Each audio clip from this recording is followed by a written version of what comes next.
All right, we are live for game time, ladies and gentlemen. A bit late, just like I always am. When am I not late to getting prepared for my live stream? When am I not late for getting on track? This is pretty on par for me, but I'm excited to do my first live watch party, if you will, of the year. We're only into week 5. Last year I did my first one in like week 13 or something.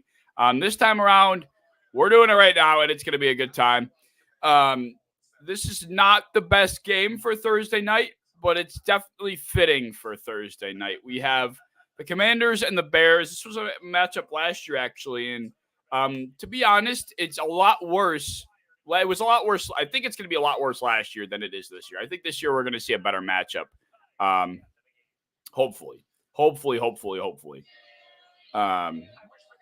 I'm sending out my tweets now to pump the stream up. But yeah, I'm excited. If anybody is in here, can you tell me if you can hear the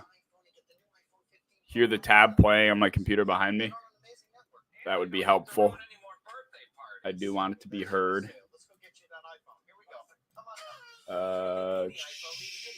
Mute tab.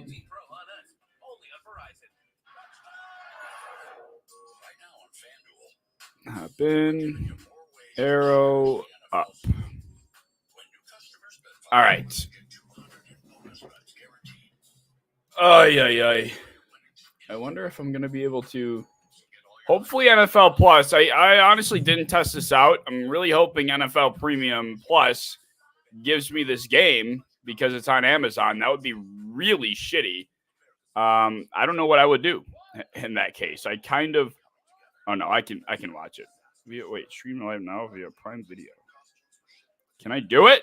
Dude, can you get it on NFL Plus? I'll be pissed. I will be pissed. I have to be able to, right? Yeah, I definitely have to. There's no way I'm paying the amount I'm paying per year and not be able to. Oh, that would be very upsetting. I know, mommy, I know. So I don't know about you guys, but I have a few bets for tonight. The only way this game is watchable is if we place money on it. So that's, of course, what we got going. My primary bet, if you will, goes for Sam Howell over 1.5 touchdowns and Khalil Herbert over 1.5 receptions. So that's what I got going tonight. That's my big bet. I have a couple other things going, but that's my primary bet there. Forgot to put it in the Discord. That's a shame. That's a big shame. That's okay. I know, mommy, I know. I gotta get the tweet out, and then we'll be good to go. And 2% cashback on what you need. Quote, alive now for hashtag TNF on Prime. Maria's ready to buy her first home. Hop in and enjoy. Okay, there we go.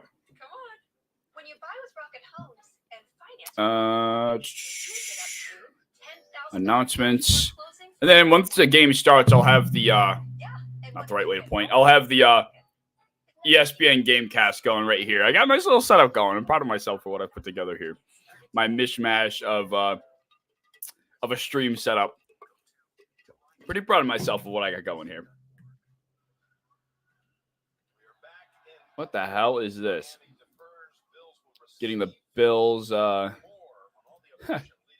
replaying the Bills-Dolphins game on NFL Plus right now. I better be able to stream this game. I mean, I'm going to be livid if that's not the case. Copy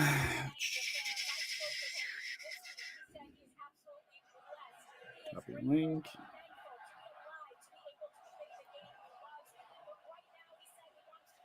There's a fly in here. Oh, great. Okay. All right. So, did it start yet? Because now I'm going to get annoyed. Let's see. Let's see if ESPN has the kickoff. Doesn't look like it. Actually, guest. Doesn't look like it's been started yet, so hold out hopes here. No, it's not been kickoff yet, so maybe it just hasn't started. Because that will be upsetting. Like, does anyone know if NFL Plus gets this game? Like, I didn't test it. Like, I set all this shit up, and I have no idea. Oh, it better fucking get it, dude. I'll be so pissed. I'll be so pissed, man. This was a good game, though. They're replaying the best game of the week, in my opinion. Oh, man. Let's see. Red zone. This is okay. Looks like it started. Looks like it has started. Here it is. I swear to God, if this isn't on NFL Plus, I am getting completely ripped off. Oh, give it to me, you motherless. Where is it?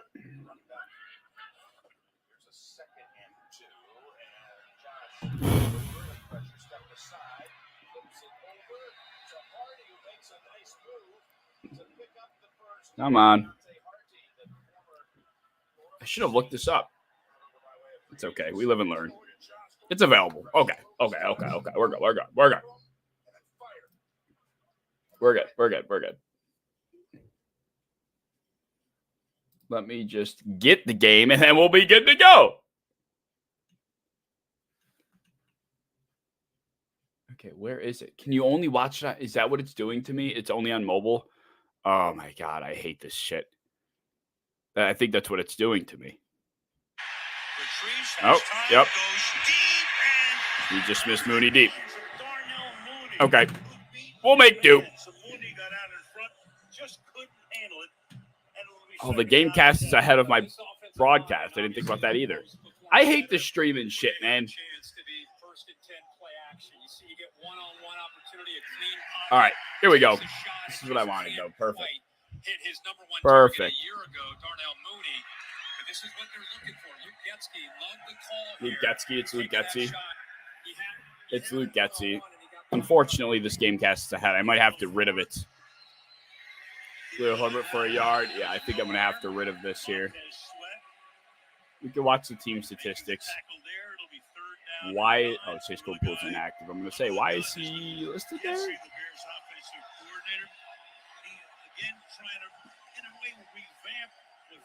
Third down. Third down for She-Town. First drive. I almost took the Commanders in my survivor pool. Glad I didn't do that. Just because I'm not too trustworthy of a Thursday night game, to say the least. 39. Fields drops back. Oh, he's got him! DJ Moore! Big game by DJ Moore. Okay. I almost took the Commanders in my survivor pool, and I'm very glad I didn't after hearing the passing of Dick Butkus. Very sad to hear, but, you know, now I'm sitting here thinking, like, the Bears might actually win this game because it's like the Dick Butkus game. Wow, big gainer. DJ Moore just completely shakes St. Juice. Oh, my God. St. Juice just got shook. St. Juice just got shook.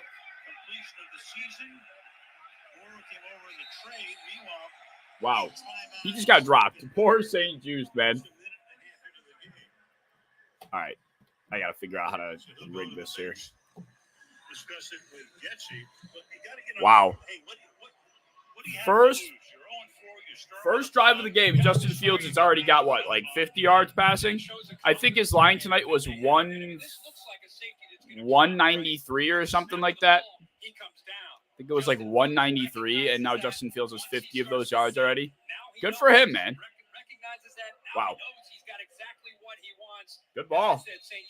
I would have preferred it to be a little bit more outside, but good ball. Good ball nonetheless. I'm going to have to get rid of this game cast. I can't have this shit spoiling it for me. What do I put here, though? I guess is the question. Haven't thought about that. Yeah, he's got 58 yards passing. Herbert. Not much. I need Herbert receptions, people. Herbert receptions. Herbert receptions and Sam Howell over 1.5 passing touchdowns. If the Bears want to start out the scoring, I'll happily be a fan. If you want to kick off the scoring.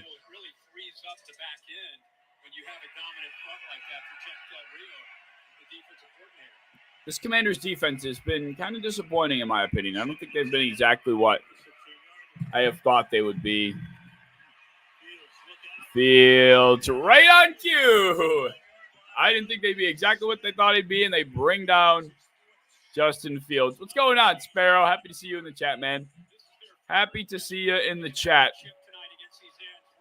Right on cue. I'm just sitting here saying how I don't think this defense as a whole has been as good as I thought they would be, and they come in and come up with a big sack on second down, makes it 3rd and long. Ideally, you want to escape the situation, just giving up 3 points, of course. But wow. Here we go. 3rd and 14 for Justin Fields. What do we got? Can he drop back and make something happen? Goes on time. He's got him. DJ Moore again. Wow. He's got him. DJ Moore, 2 catches, 1 touchdown, over 60 yards receiving. That might be over 70 now. DJ Moore's up to 80 yards receiving and a touchdown on 2 catches. Wow, Justin Fields. I'm dropping tissues. There's a fly in here, and it's pissing me off. Justin Fields is dealing. We got to give him credit right now. Wow. He's doing an amazing job with his eyes right now. Justin Fields is. Fields is doing an amazing job with his eyes. This is impressive. Wow. This is a secondary that got torched by the Eagles last week. The secondary was decimated by the Eagles. A.J. Brown put Emmanuel Forbes into a mental facility, driving him crazy trying to guard him one-on-one. And now this week, DJ Moore is having a field day, freaking frying the secondary. This is something. Justin Fields, 78 yards passing. This is something. I'm enjoying it. Like I said, I got Sam Howell over 1.5 passing touchdowns and Khalil Herbert over 1.5 receptions. So I'm all for points in this game. As long as it's a competitive game, I got a chance with all my bets. I've been good, Sparrow. I hope you've been well. Hope you have been good as well. I'm doing well, man. Really have been. Hard to complain. How about you? Anybody that's in the chat, drop a hello. Say hello. See what's going on. Oh, wait. I forgot my fancy new gadget. My fancy new stream upgrade. We have 7 points. You like that? I'm pretty proud of it. Oh, my gosh. I'm pretty proud of my stream upgrade. 7-0 Chicago, Washington ball. Can you guys hear the game well enough through the mic? I assume you can. Just want to make sure. But right now, we're rooting for a Commanders win. Sam Howell, 1.5 passing touchdown. Sam Howell, Khalil Herbert, 1.5 receiving receptions. I can't speak right now. I got a lot of things going, man. I got a lot of shit going. I saw a lot of people on the over, though, and this is a great start for that. This is a great start for the over. It's a little low. I'm trying to fix that. The Wells Fargo Active Cash Card. Trying to figure out how I am such an idiot. I literally have, because I'm using my phone because I can't stream it off of my computer because when it's on Amazon Prime, us sorry-ass NFL Premium subscribers can't watch the game on our computer. So I have to suffer with my phone. It's such bullshit, man. They charge me $100 a year, and I can't stream the game off my computer. Like, what a joke. What a stupid fucking joke. That's so annoying. I need ideas. I need ideas to, what should I put here? Because whenever I'm going to be streaming these games, I want to have something here, but I'm usually going to be behind, and the ESPN Gamecast is ahead, obviously. So I'm going to be getting plays spoiled. I had like half of that first drive spoiled for me because it's ahead of the stream that I have. So I got to figure out what I can put here. Any ideas would be appreciated. Any ideas would be appreciated. Yeah, see, I'm having it spoiled. I already see what happened here, and I don't want to see it. Let's do, I don't know. What can we put here? Let's do, maybe I could find my slip. Actually, Sleeper is only on mobile. Yeah, whatever. We'll just suck it up, I guess. We'll suck it up, I guess. No big deal. Here we go. First drive for the Commanders. Ron Rivera is going to be fired in T-minus 2 years. I give it 2 more years at most. Here we go. First play, Brian Robinson carry for 6 yards. I saw it before it happened. Fitting. I'm just going to watch the possessions here, the possession time or something, because I don't want to be seeing nothing like this.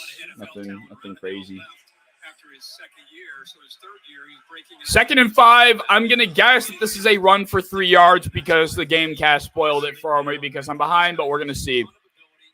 Sam Howell had a monster game last week, and it also looks like he shaved, which I don't like. Actually, 3-yard gain to the tight end. Not Rob. I was wrong. What's going on, Ian? It was a Logan Thomas short of the sticks. You know what? We're just going to put like, what can we put here? I got to put something football relevant here, right? Honestly, we can put my Twitter feed here because it's all football related anyway. All right, that's better. Here we go. What the fuck was that? Holy shit, it got blown up. Whoa, B-Rob just got stuffed. Wow, what a play. Wow. Bears defensive front for real? Oh my God, who is that? Andrew Billings. Wow, Andrew Billings just put a nasty move on that center. Stuffed. I mean, that would have been an easy first. Ethan Top G. G-Fin. Wow. Andrew Billings. Wow. Haven't heard that name in a long time. Not a good start. Washington has a chance to go down by 2 possessions here to start the game. Nobody saw that coming. Man, I can't even look at the Twitter feed because this shit's going to spoil me as well. I don't know what to do.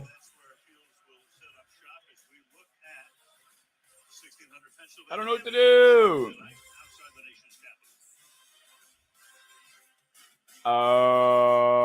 We're gonna. Let's just do something crazy. Let's do like I don't know. I give up. Like magic. Like it's magic. That's too much magic. It's too much magic. Want to turn $5 into $200? I agree. What was going on with the Commanders secondary? I mean, those were 2 straight plays where it looked like they were in traditional cover 2, and all it took was a little bit of eye manipulation from Justin Fields to drag the safety away, and DJ Moore's running past the flat. Not sure what that was all about on the part of Washington, that they didn't adjust. It looked like the same play on the long ball and the touchdown. It looked like the same exact thing. So I'm not too sure what was going on there. That was a little bit interesting. I wish for the amazing new iPhone 15 Pro. You mean this one, the one with titanium? No way, I could trade this busted up thing for one. Maybe stealing wishes from. Oh man, what do I put over here? I need ideas. Get the new iPhone 15 Pro on them. I need ideas. And I don't have to ruin any more birthday Let's see if this works. Let's see if it works. I can put my slips in to the right side here. Let's see if I can pick it up first. Oh, that's my computer background. Oh no! I know, mommy. I know. I can't imagine many people took the Bears in this game. I do a pick'ems pool every week. Not imagining that the Bears were heavy favorites in this game, or chosen often, I should say. But they probably were chosen enough because people are psychotic. And of course, they would take the Bears in a game like this. One-way tickets to Super Bowl 58. One-way ticket to Super Bowl 58. Thursday night football, only on ML.com. FedEx Field in Landover, Maryland. Is that right? Man. Hold on. I gotta look at something. Let's go to... All right, here we go. Chicago's got the ball back, folks. Here we go. What can they do? First play. Fields is keeping it. Wow.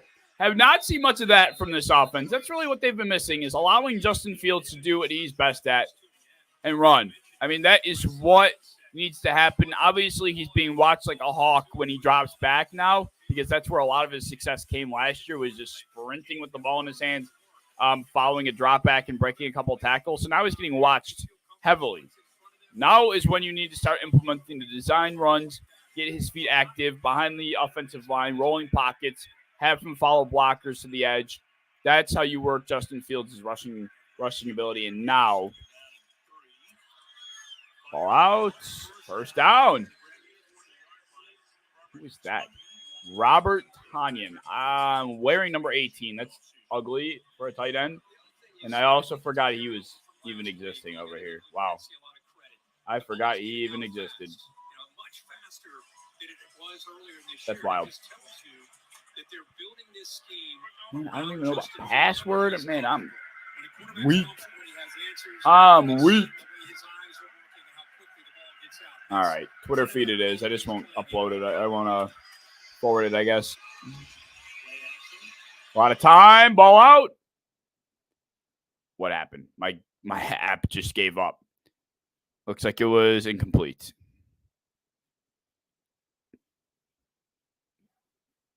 Technical difficulties. Okay, there we go. Ball out. Quick screen. Moore gets out. It is. My phone is to my left, so it's probably just picking it up from that side. If that is what you mean. It's only coming through my mic because I'm worried. Well, for one, I can't even get the game on my computer. But for two, I'm worried that if I were to... That didn't work. Did the tush push fail again? Oh, wow. They gave it to him. I don't know about that. Matt Eberflus coaching for his job right now. They tried the tush push. They're all doing it. Every team's doing it.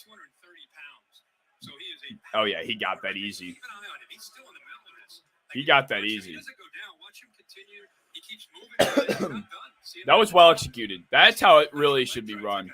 The quarterback should not end up on top. They need to be found in the middle of the pile of bodies. That's how you run it properly. Wow, there you go. He's got a lot of time. He's had a lot of time to throw the couple times he's dropped back. This pass rush needs to start disrupting him sooner. Not doing a good job. Another rollout. Right on cue. Good ball. Way to get it out.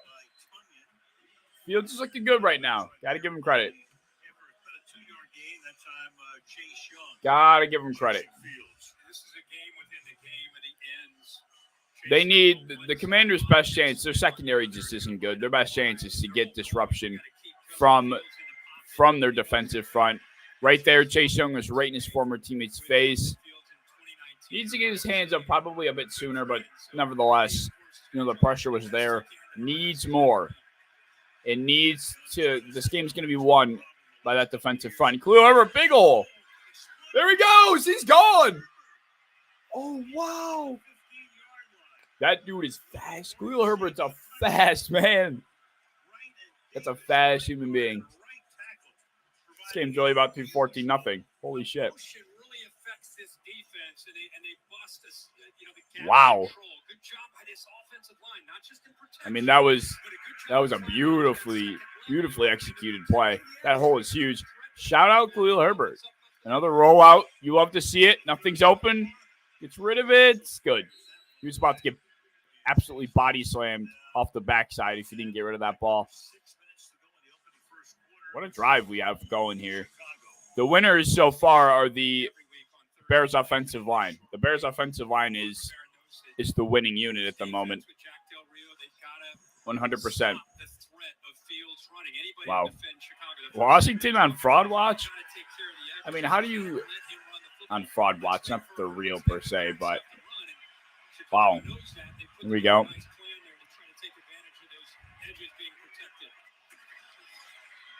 Play action, Fields, dump off to Kmet. Ooh, that ball came out.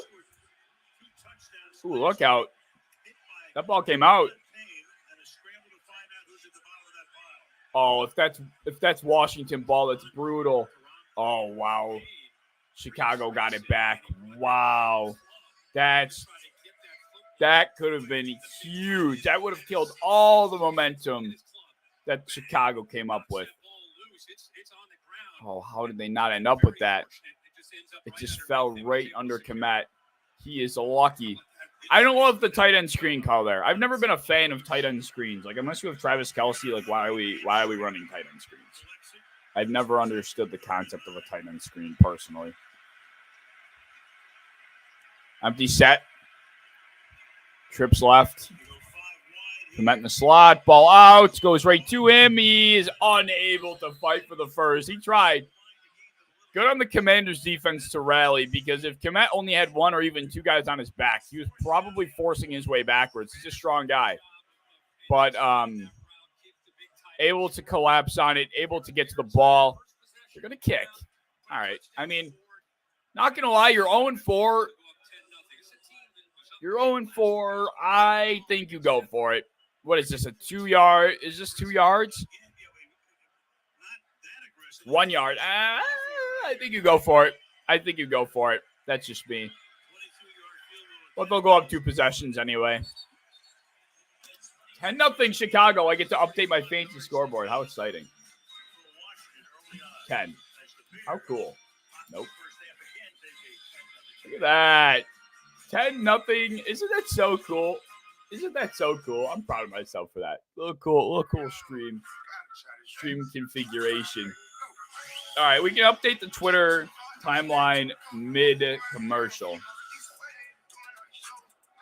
Wow, DJ Moore to get 100-plus receiving yards was plus 1,200 on PointsBet. Wow. I agree with Aaron Schatz here. This is exactly what I was thinking. You got the momentum. You're 0-4. You want to make a statement. It's 4th and 1 deep inside the territory of Washington. You're kicking that? Yeah, I disagree. That's a losing decision in my opinion. Oh, you missed a Mooney. Is that what happened on that one play that I missed? Yes, Spangle. You have Justin Fields on 4th and 1. Go for it at 0-4. Agreed entirely. You're 0-4.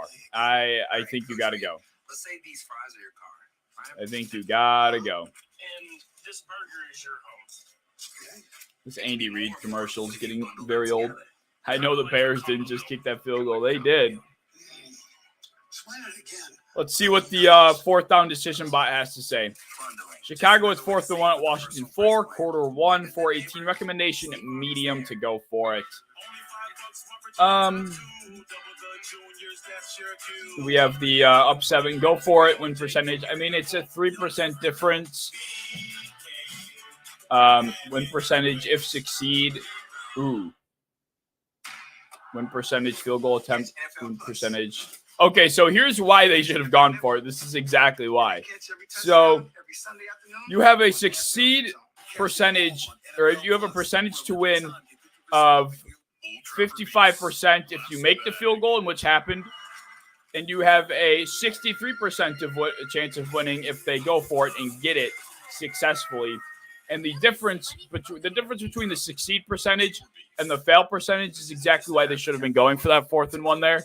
A 2% difference in terms of you just failing is not big enough to deter me personally from going for it. Obviously, these guys aren't crunching these numbers on the spot, but I think you don't need to be crunching these numbers here. Win percentage if you're successful on the 4th and 1 is 63%, 55 for the field goal. So it's still kind of a pick 'em if you kick that. So big disagree there. Shout out Ben Baldwin. Big disagree on the kick there though. Not going to refresh this because I know I'm behind. Yeah, this game, I had a feeling this game was going to be better than the Washington and Chicago game we got last year. I hate the fact that Sam Howell shaved. Like, this dude does not look as good clean shaven. I'm sorry, Sam. Like, with all due respect, dude, you need that fucking beard back. You need that beard back, brother. Grow it and show it. Not a fan. Not a fan. I know Brett Coleman was doing a stream where every time the Bears score, he's taking a shot of whatever the hell he had. He's going to be drunk at this rate. He's going to get drunk pretty damn quick. Brett Coleman might be dead by the end of his stream if he's actually taking a shot every time the Bears score. All right, Sam. You're down 10. You've made comebacks before. There's this fly in my room is driving me nuts. Like, I actually want to get up and on this, but I'll be civil. I'll be civil. All right, Eric. Prove your head coach material. This is the Chicago, but you cannot have a disappointing showing against the Bears defense. You just can't. Here we go. Howell drops back. Howell looks. Howell doesn't have anything. Howell runs. Howell gets about 4. All right. I've been watching, I don't know if you guys know who Theo Ash is, but a couple other football analysts. And the big thing about Sam Howell is that he's always looking for the big, never looking to stay short. He always wants to get the big play. From there, it definitely looked like he was looking downfield somewhere, just based off of that look we had on the broadcast angle. False start. Wow, now they're going to be backed up 2nd and 12. Oh, man, this Commanders offense is about to put them in a huge hole. They cannot go 3-and-out here. You cannot go 3-and-out, give the Bears the ball back, and have a chance to go up 17-0. You just can't. And if you're Chicago, you have to capitalize if that's what happens. Excuse me. Do we like these jerseys? Are we fans of these jerseys? I don't know. The Commanders jerseys, that is. I think I like them. They're sleek. They're sleek. 2nd and 12, and we're handing it off. Eric, no! Oh, my God. Eric! Eric is selling. Wow, I don't even know who these guys are in the Bears defensive front blowing this up. Wow. Wow. Ugly, ugly, ugly, ugly. This Bears defense is coming to play. What is going on?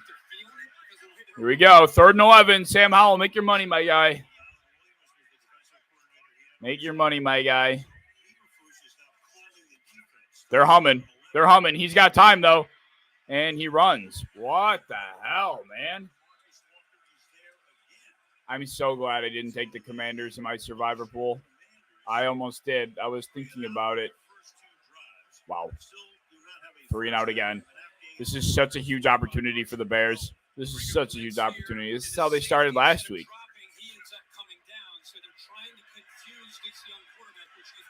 He needs to stand in, man. He needs to stand in. He had the backside dig. If he just waited on it, the pocket was clean. The pocket was clean enough to wait on it. Oh. That's brutal.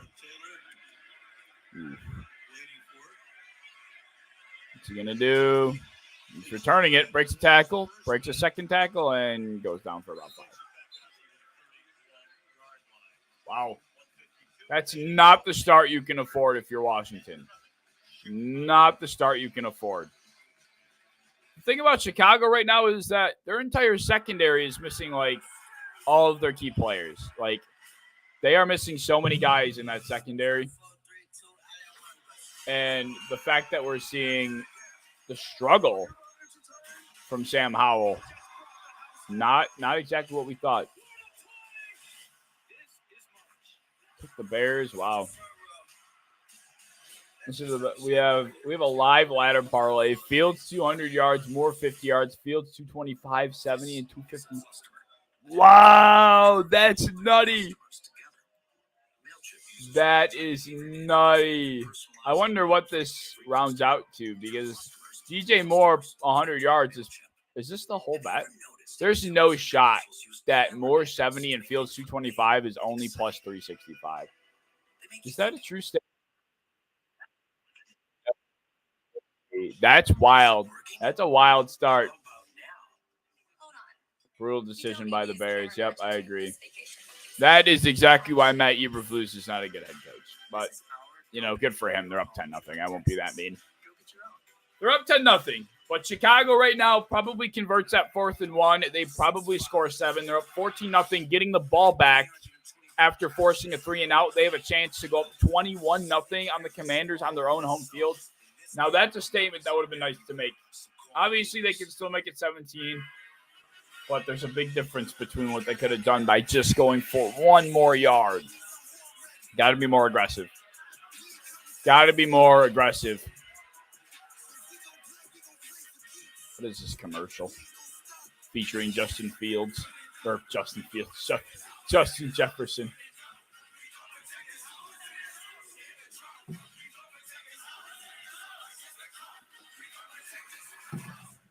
Protect this out. Oh, it's an Under Armour commercial. I see. All right. This is big. This is big for She-Town. Taking the Bears today was just that's an insane choice in my opinion. Like, you cannot pick the Bears. The week after the Commanders fight to the death against the Eagles, and then you go up against the Bears, you just blew that massive lead to the Broncos. Like, you can't. How do you consciously choose the Bears in this game? I feel like less than 10% of people chose the Bears tonight. They need to. Oh, I mean, what's working is working. Is that Mooney? Nope, it's Moore again. Holy shit, he's gone.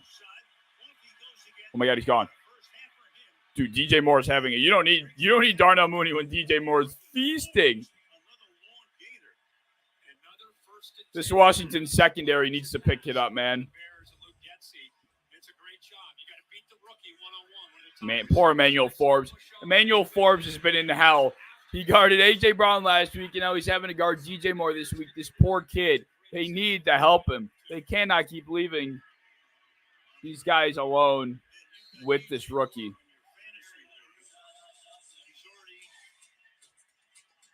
Wow.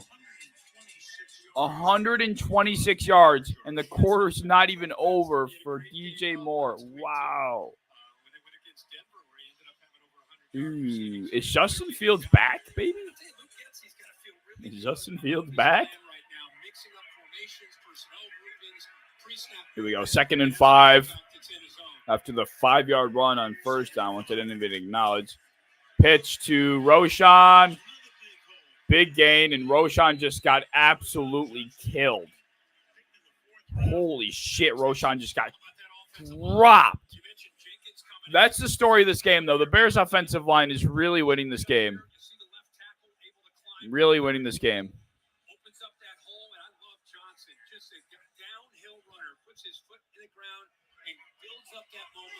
Really, really winning this game. Shout out the Bears' offensive line at this rate. Wow.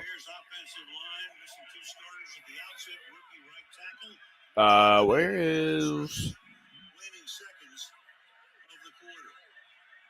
They need to stop. The Commanders need to hold them to 3 here desperately. Oh, my God. How did Fields get that away? There's that defensive front. There is that defensive front. They needed a play. They need to make a stop.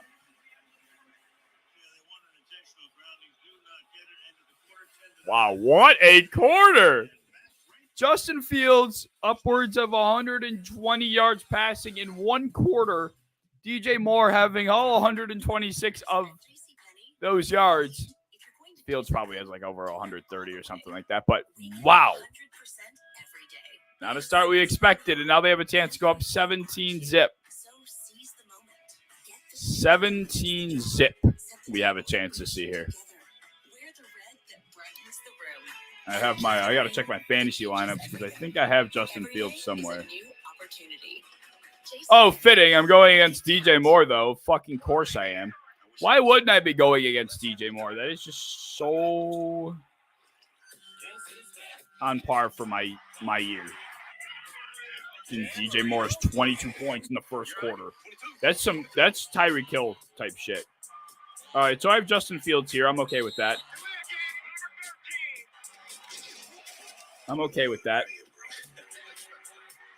Guess who's back? Back good again.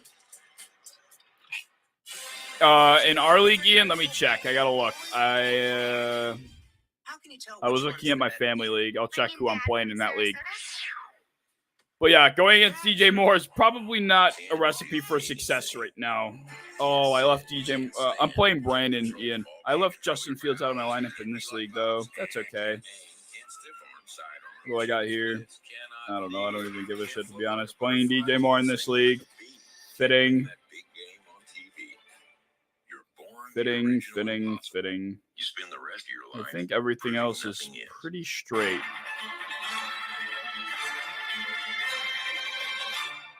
I'm playing against Fields in this league. Fitting again.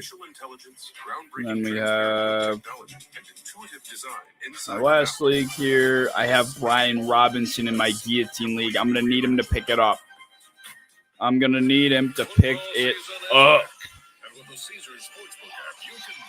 Look, Eric Bieniemy is going to need to start throwing this rock. The second and long run was not the play call.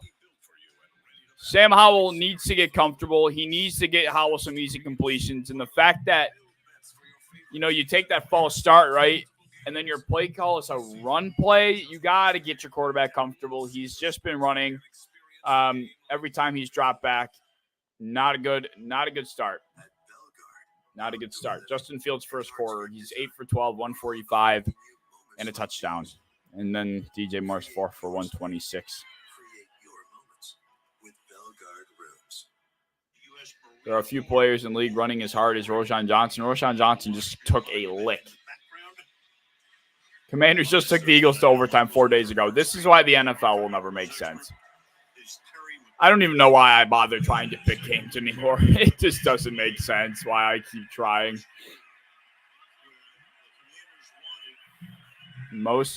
Wow, you see that stat? Most passing yards.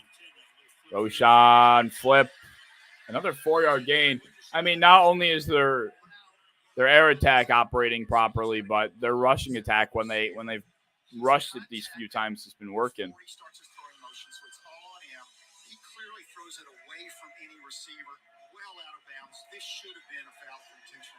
Yeah, I think so too. I agree. Should have been a flag. All right, come on. This Commanders defensive front needs to make some noise on this play. It's a humongous third down. The difference between 17-0 and 13-0 is huge. Huge.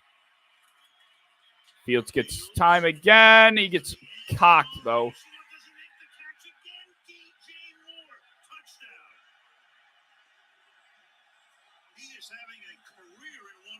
Wow!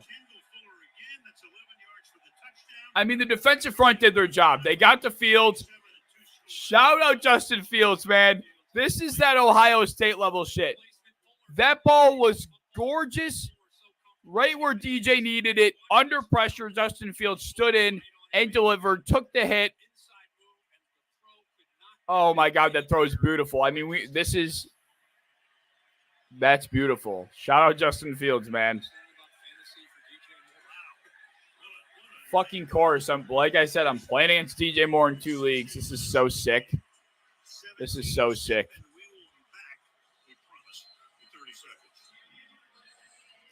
So sick. Wow. So now DJ Moore's up to what? 100 and was that 3rd and 6? They're probably 5 further yards out. 135 yards and 2 touchdowns for DJ Moore. Holy shit, man. I guess I took the wrong quarterback to throw for 200 yards and 1.5 touchdowns. Who would have thought? Who would have thought, man? All right.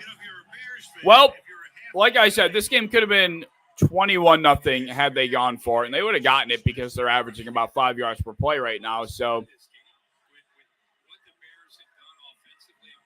wow, pure domination. This isn't the first time, though.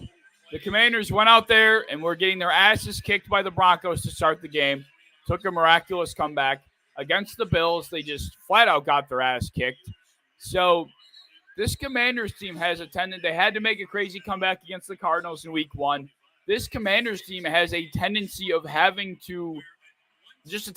playing from behind and not by a little. So, this is a familiar. We're only 5 weeks into the season, and this is a familiar spot for Washington, which is a concerning thing to say out loud if you're a Commanders fan. But right now, this is all relying on Eric Bieniemy. He's got to get something comfortable for Sam Howell, because just grinding it out with Brian Robinson isn't going to get it done right now. And they fucking call a toss, and it's blown up. He gains 2 yards by some miraculous effort falling forward. Wow. Yeah. Bears are down 3 of their 5 defensive backs. Yep. This is what I figured. Wow. This Bears defense is swarming to the ball carrier. Swarming to the ball, period. This looks like an extra effort, a hungry and eager Bears defense. They come forward again. Ball's out. Curtis Samuel, extra effort. About a 2nd and 2 or 3rd and 2. They need to pick up you cannot go 3 and out here. This game is borderline over if you go 3 and out. This game is borderline over if you go 3 and out on this play.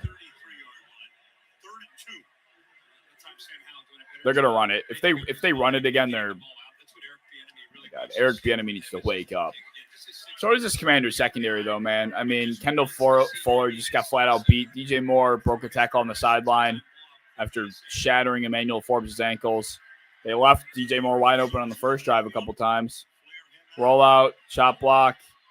A terrible throw, but a great catch by Logan Thomas. Holy. What a catch. What a catch. Howell is not looking too comfortable right now. Jeez. That was way harder than it needed to be, man. That was way harder than it needed to be. Wow. What a catch. You needed that. I mean, that was so huge.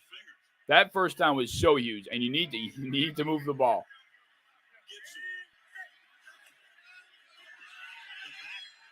There you go. Okay. Okay. We like it.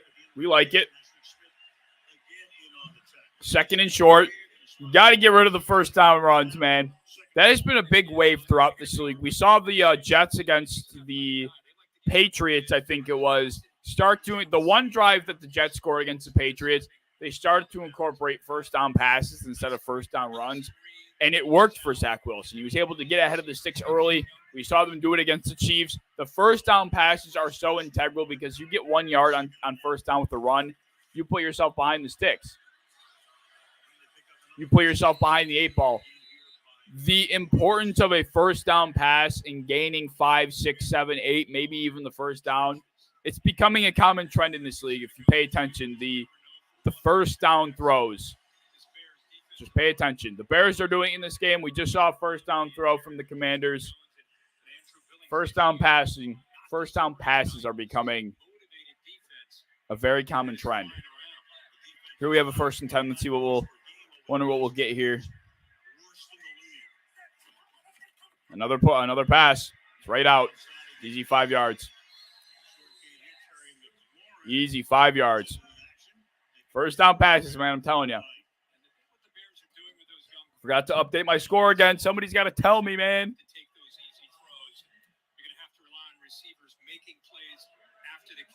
No one told me I didn't update my score. All right. 17-0 Chicago. Didn't expect that. I don't know who that is. Oh, man. That's not good. That offensive line has got off to a hot start. Another pass on 2nd and 7. Looking for it. Good job by Howell. Effort by Logan Thomas. They were looking for something deep. They pressured the secondary. Drove everyone back. Took the underneath ball. It's great on Howell. Great on Howell. Jack Sanborn fits the most ideal monster of the midway aesthetic for Chicago. Am I the only one that feels that way? The last name Sanborn. Just Jack Sanborn's aesthetic just fits the monster of the midway vibe. All right, 1st and 10. Here we go. This will probably be a run. Or not. Another play action. Howell looking for it all. The deep ball. He's got it. He missed him. Oh, man. Tammy Brown. No. Howell, you need to hit those, man. Oh, man. That was what they wanted. Oh.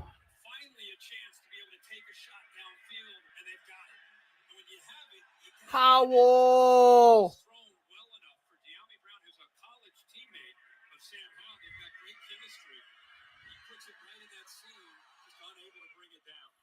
Was that overthrown, actually? Is the announcer right? Was that not overthrown? Was that a good ball? Not a fan of the 2nd down runs. Keep passing the ball. Oh. Come on, Eric. The 2nd and 10 runs. I mean, you wouldn't hate to see Brown dive for that, but it was a little bit out of his reach. Fuck. That's a game-losing play right there. That's one of those plays that you look back at and you're like, we hit that. This game is completely different. And then you go and fucking run the ball on 2nd and 10. Don't like it. Another big. They're sending the heat. Flag for something. Holy shit. What the hell is the flag for? Illegal hands to the face or something? Illegal contact, illegal hands to the face defense. I think it's going to be on defense. Yeah, okay, offside. It happened too fast for it to be an offensive penalty.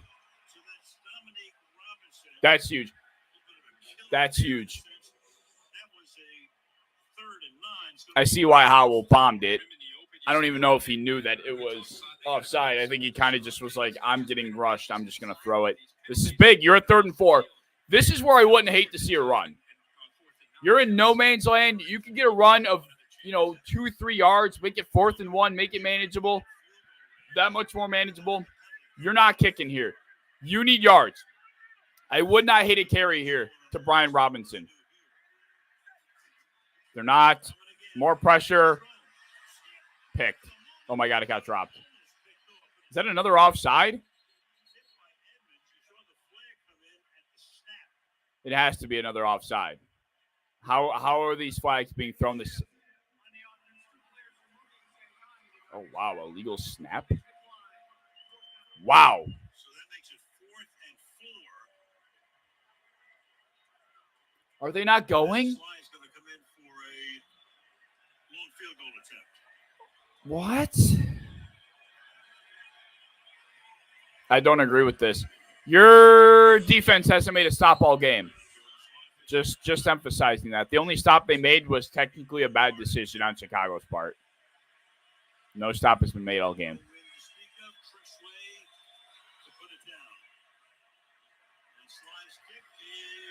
At least he hits it. 17-3. Man, they really needed to hit that ball to fucking Diami Brown, man. Damn it, I needed that for my parlay, man. I needed that so bad. I needed that so bad. Son of a bitch. What do we have Sam Howell at? 6 for 8 for 36 yards. He'd probably be at about 90 had that ball hit. That's a tough scene. Very tough scene. Logan Thomas is already up to 3 catches. 5 catches, 137 and 2. That's an insane stat line to have after a quarter and a half. After a quarter and a half.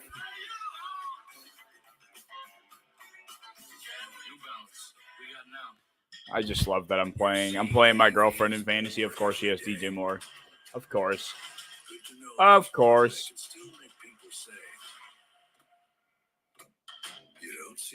I'm used to it. I'm used to fantasy football not helping me out. I'm so used to it.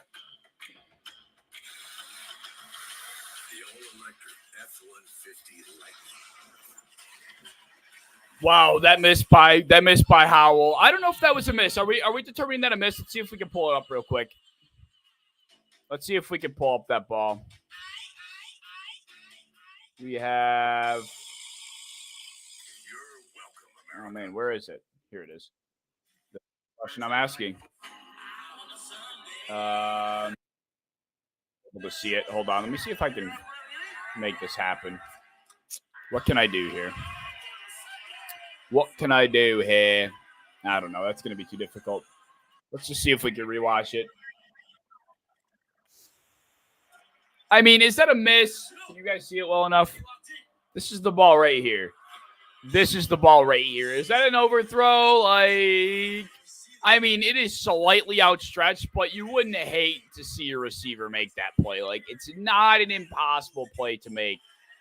For some reason,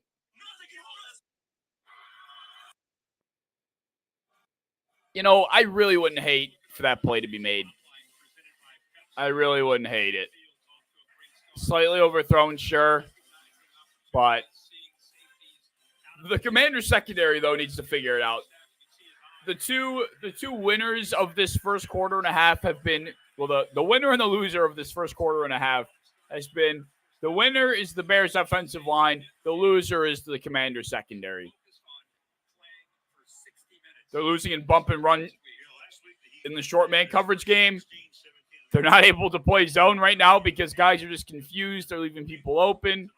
Just nothing's working, man. Nothing. But this to me,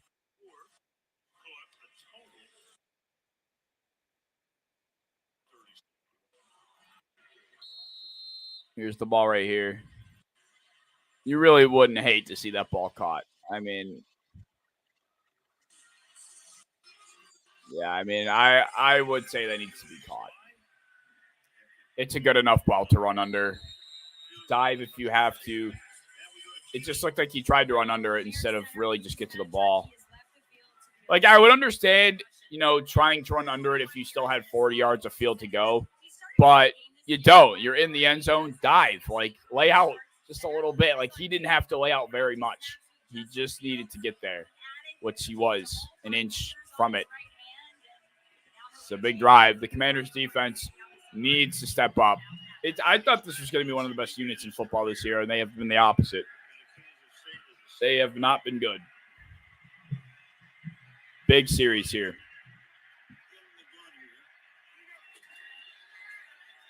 A run by Fields, read option. He gets outside. A solid 6 or 7. They ain't playing around today. They ain't playing around, man. DJ Moore said, I'm not dropping to 1-5. I'm 0-5. I'm not repeating what I dealt with over in Carolina. I need to fix this. That's what he's done. Luke Getsy's getting Justin Fields going with his legs, making sure he's not a statue in that pocket, getting stuck, processing down the field. He's letting him be athletic. I like what we're seeing here from Chicago. Play action. Fields got time. Fields got a guy. Cole Kmet way wide open over the middle. The amount of time that Fields is getting right now, we remember back in his Ohio State days, when this dude has time to pass and he's confident throwing, he's going to make you pay for it. He's going to dice you up. He's got time. Very clean pocket, all the time in the world.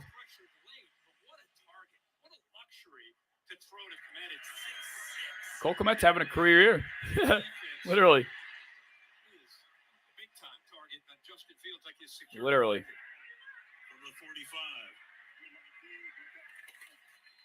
Hand off. Another win. I'll give that as a win to the Commanders. Not much, though.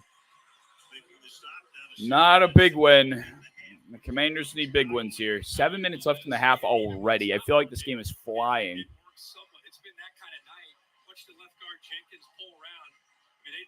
I feel like the game is flying. Yeah, still get 3 yards there. Wow. Still get 3 yards.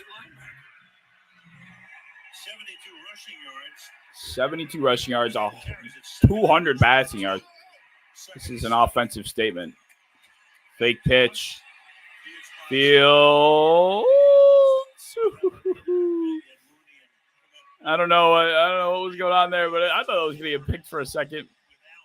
Fields finally gets knocked to the ground. This defensive front needs to start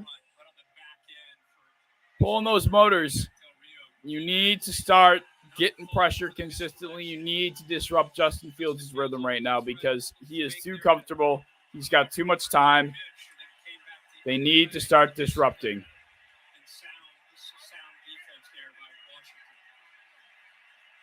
Here we go. 3rd and 7. This is a big down. You need to shut this down. I love the fucking play call. I love the play call. I was just talking about it. You're in no man's land. You're the Commanders with 3rd and 4 or 3rd and 7 or whatever it was. You're in no man's land. Run the ball. Oh, shit. They marked that short? He got it anyway. I love that play call.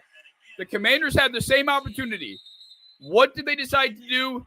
They threw the ball anyway.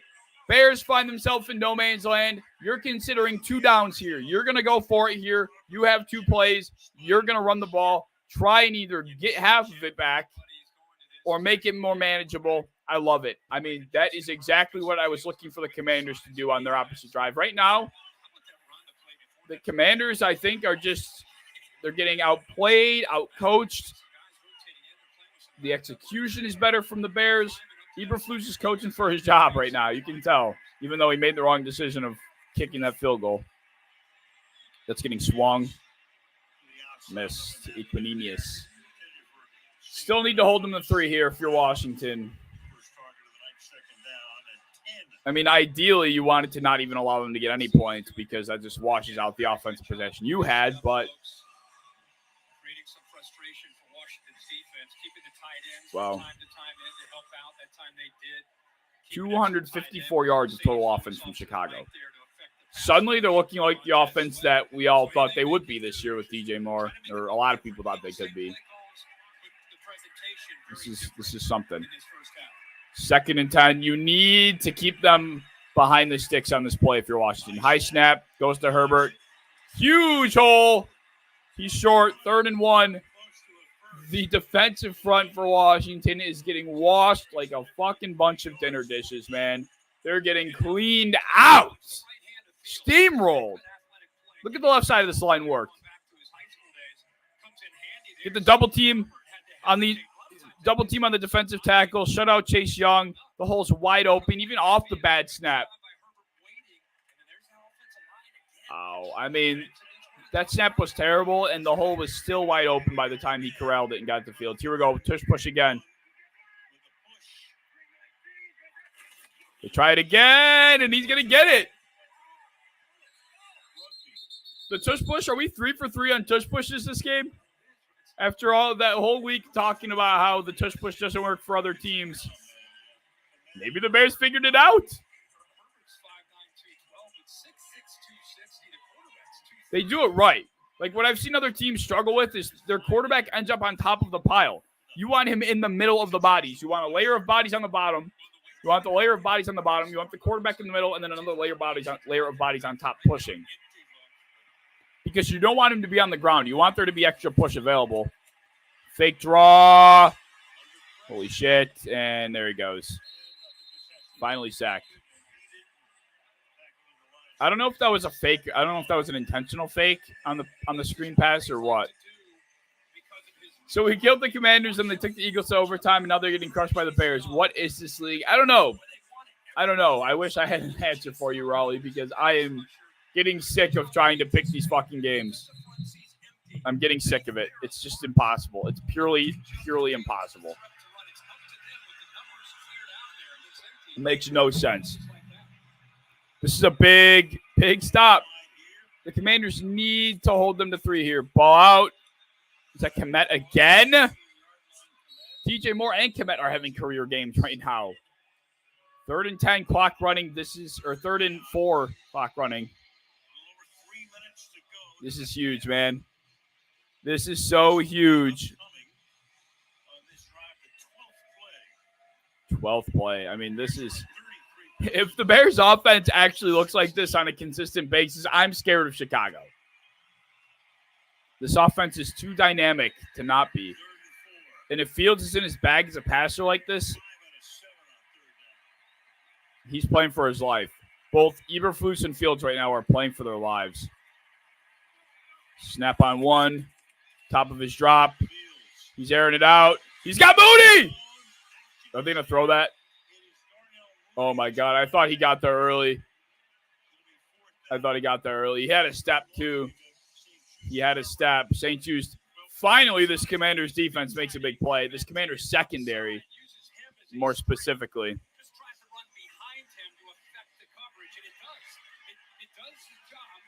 I don't want to say that ball's... Yeah, the ball is underthrown, maybe late or underthrown, whatever you want to call it. Yeah, it's on Fields. He had a step and a half on St. Just, man. The play was executed gorgeously. Mooney had the step. Yeah, I thought they were going to throw that. It looked like St. Just got there early. I was a little scared they were going to throw that. 20-3. Update my fancy scoreboard.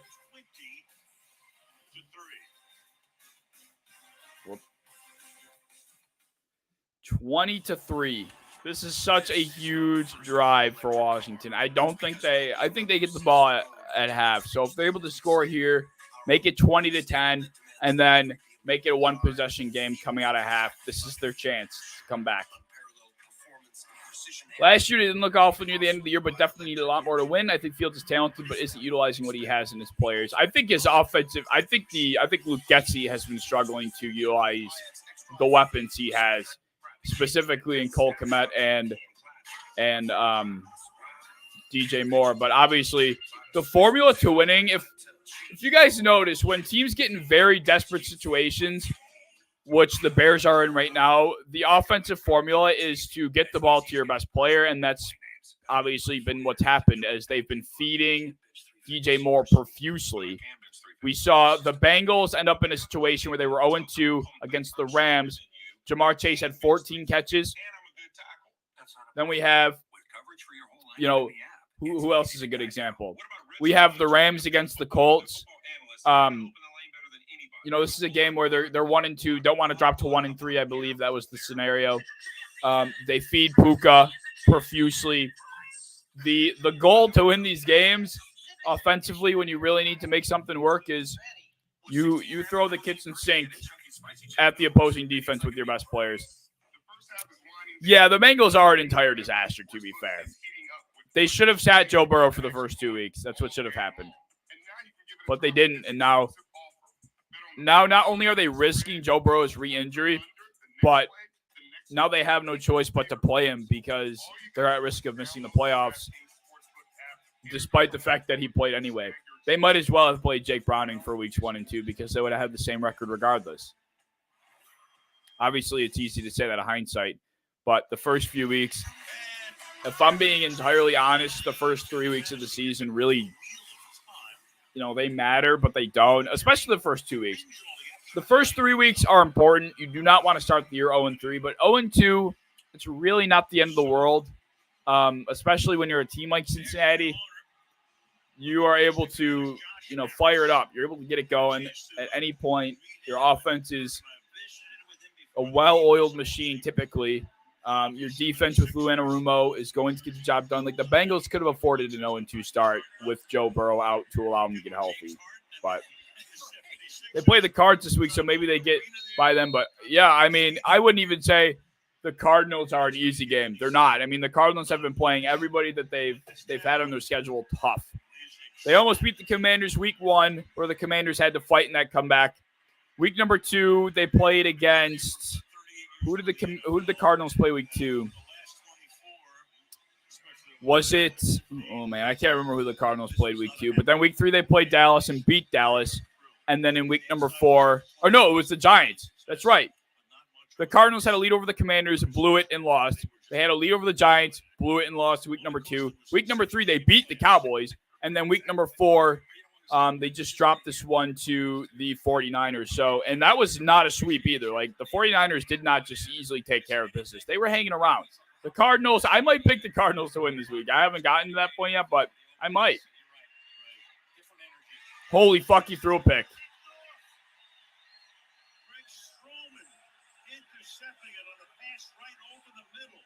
What?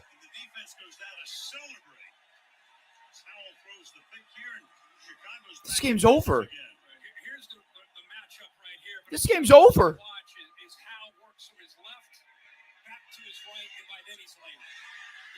Howell.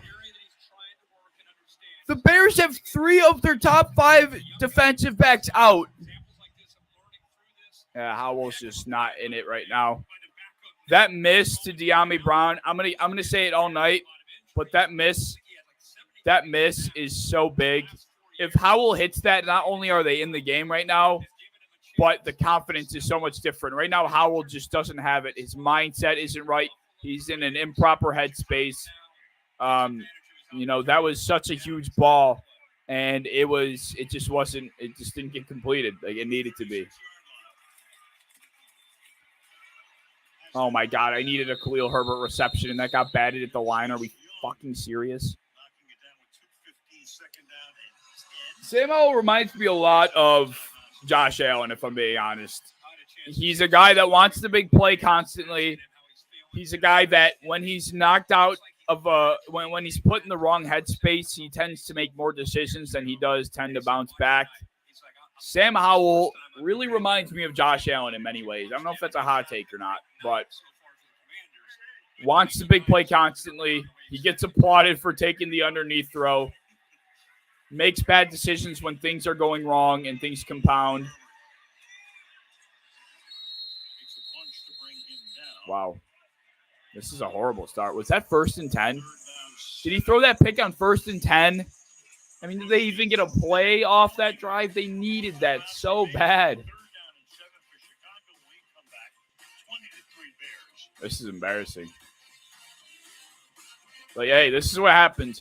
When NFL teams get in do-or-die situations, they like I said, they throw the kitchen sink, and do whatever they possibly can to come out with the win. And that's what Chicago's doing right now. That is what Chicago's doing. We saw it similarly with the Bengals against the Rams, and that barely worked. They threw the kitchen sink at the Rams, and they barely won. On the other hand, here we have the Bears doing it against the Commanders, and typically when you do that and you show this type of desperation and you play with this type of eagerness, essentially for your life, this is what should be happening. Cincinnati, it didn't, even if they won that game. If you are interested, though, in sports betting a little bit, where's the point? Correct point. I am affiliated with Sleeper. You can sign up using code CAVE. The link is down in the description below. You get a 100% deposit match. You put in 20, you get 40. You put in 40, you get 80, etc. And you can sign up right down below. If you enjoy making some games a little bit more exciting like this one, this game is exciting, just not in the fashion that I kind of expected it to be exciting. But it's better than the typical Thursday night game, so I guess I can't shit on it too much, right? Definitely better than your average Thursday night game. love tacos very much. What's this TJ Watt commercial, man? What is going on? Game day, baby. We got the team. We got the scheme. Game day, baby. We're going all the way. We're going all the way too. We don't see that. Sunscreen? Game day is a we thing, and Smirnoff has a drink Woo! for every team. What a game. What a game so far. But the thing is, like I was saying earlier, this is a familiar position for the Commanders. They have been in this spot before, and they have come back. So I'm not going to rule them out. Not going to rule them out. They've been in this spot many of times. Plenty and plenty of times.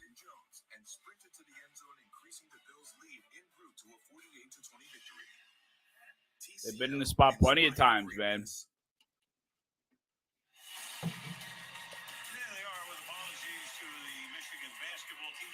I don't want to watch halftime. That sucks. Halftime sucks. This is big, though. They need to hold them to 3 here. The Commanders can still get the ball back, too, so they need to hold them. This is big. Fucking handoff. I love it. I love it. I love the play call.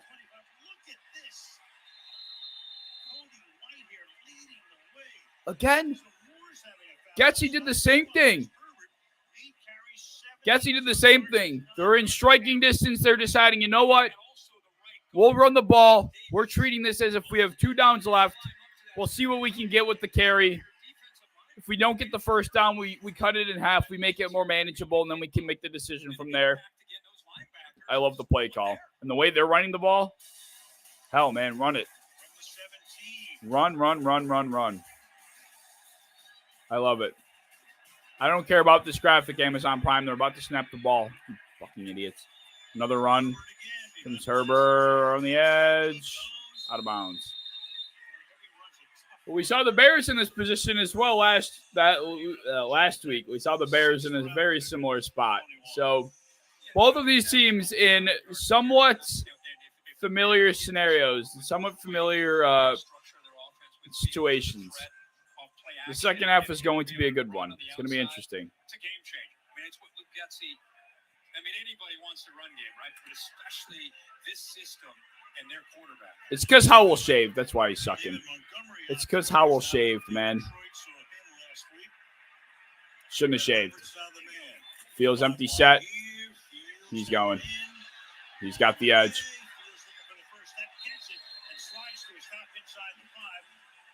Clock running. Nah, he avoided him. He tried to avoid him. Who broke contain there? Yep. Chase Young broke contain there. You can't break contain in man coverage, man. You can't. You cannot break contain in man coverage. No, that is not a flag. If they would have thrown the flag on that, I would have been pissed. Not a fan of what the Bears are doing with the clock here, if I'm going to be honest.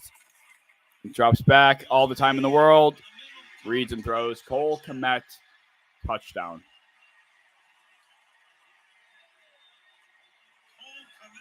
There have been so many slaughters in the NFL. So far, we are adding the Bears over the Commanders. I'm wearing these colors because I chose the Commanders. That's why they're losing. I'm just going to put it out there. I am the reason why the Commanders are losing. I apologize to all Washington fans right now. This is my fault. If the Commanders come out on this drive here, they have the ball for 24 seconds with 3 timeouts. If they go out on this drive and they fucking knee it, I'm going to lose my shit. I'm going to lose my shit. Does Fields still not have 200 passing? I guess he wouldn't. That makes sense. People are excited about what. But my God, if they don't try and get at least 3 points with 26 seconds and 3 timeouts, they lost. Like this drive right here, whatever the Commanders do with this drive will determine whether they win or lose.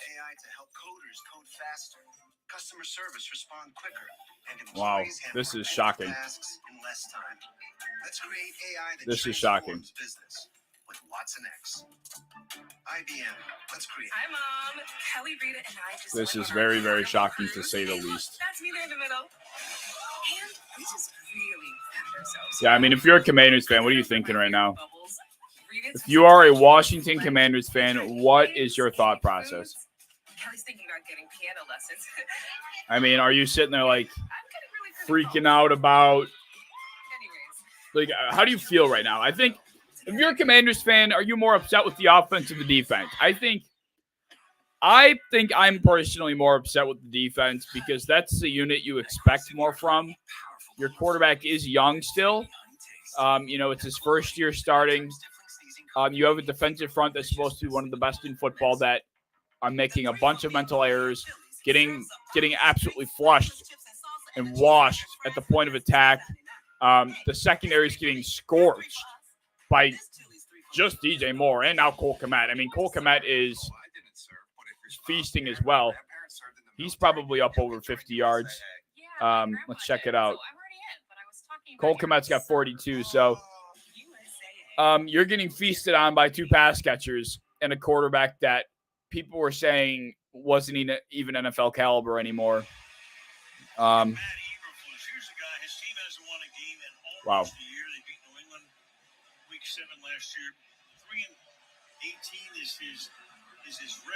Game's not over, though. Game's not over, though. I'll say it again. The Commanders have been in a similar spot, and the Bears were in this exact spot last week, so it's not over. Although I think it was 21-3 for Chicago against the Broncos, which is a lot different than 27, to be fair. But this, like I said, this drive by Washington determines whether they win or lose. If they come out and they just knee it or they run the ball or do some stupid shit, they're waving the white flag. I don't care. I don't care. Like, if Eric Bieniemy allows Ron Rivera to tell them just to need this ball, I'm going to shit. I'm going to shit.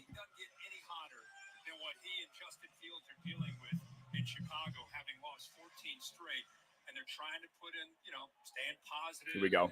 What are we going to do here? All right, they clapped. They're not kneeing because you don't clap out of the huddle if you're not kneeing. In the gun. I think that's Gibson to his left, I presume. Drops back, no time, gets it out, throws it away. All of a sudden, the Bears' defensive front's the best in football. What is going on?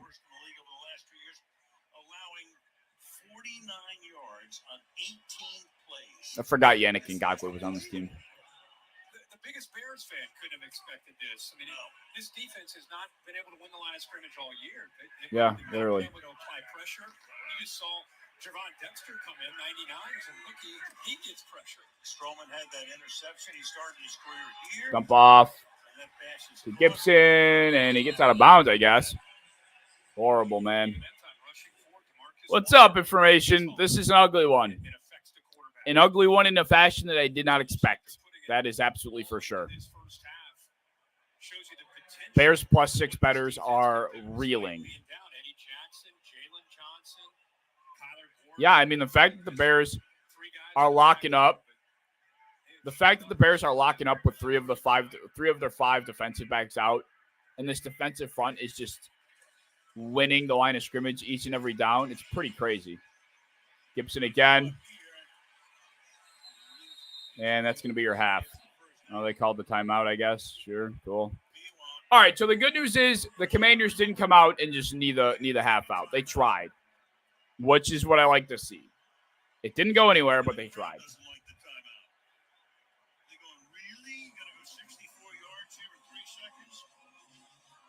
Howell has the arm to make this throw. Howell has the arm. I know, I haven't streamed it a bit. Nice to have you around. Well, I mean, I've been streaming very late after the games. That's why I decided to do a mid-game stream, because it's during the game, everyone's watching, everyone's awake. So I figured this would be better for the viewers' sake and for my own sake. This is going to be a screen underneath to either Gibson or Curtis Samuel. This is going to go quick to either Gibson or Curtis Samuel underneath. Not Gibson. Is that Logan Thomas? That'll pick up some meaningless yardage. Honestly, I'm fine with that for the Sam Howell passing yard sake. That helps me out.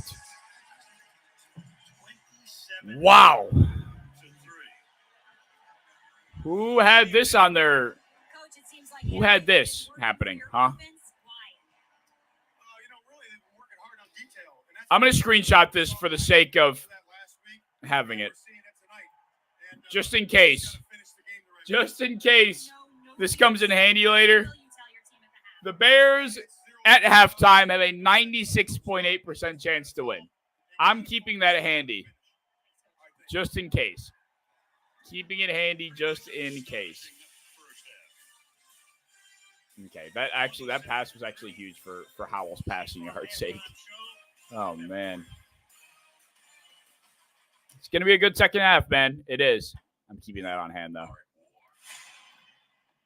But, yeah, I mean, the biggest winners of that half was the Bears' defensive line, in my opinion.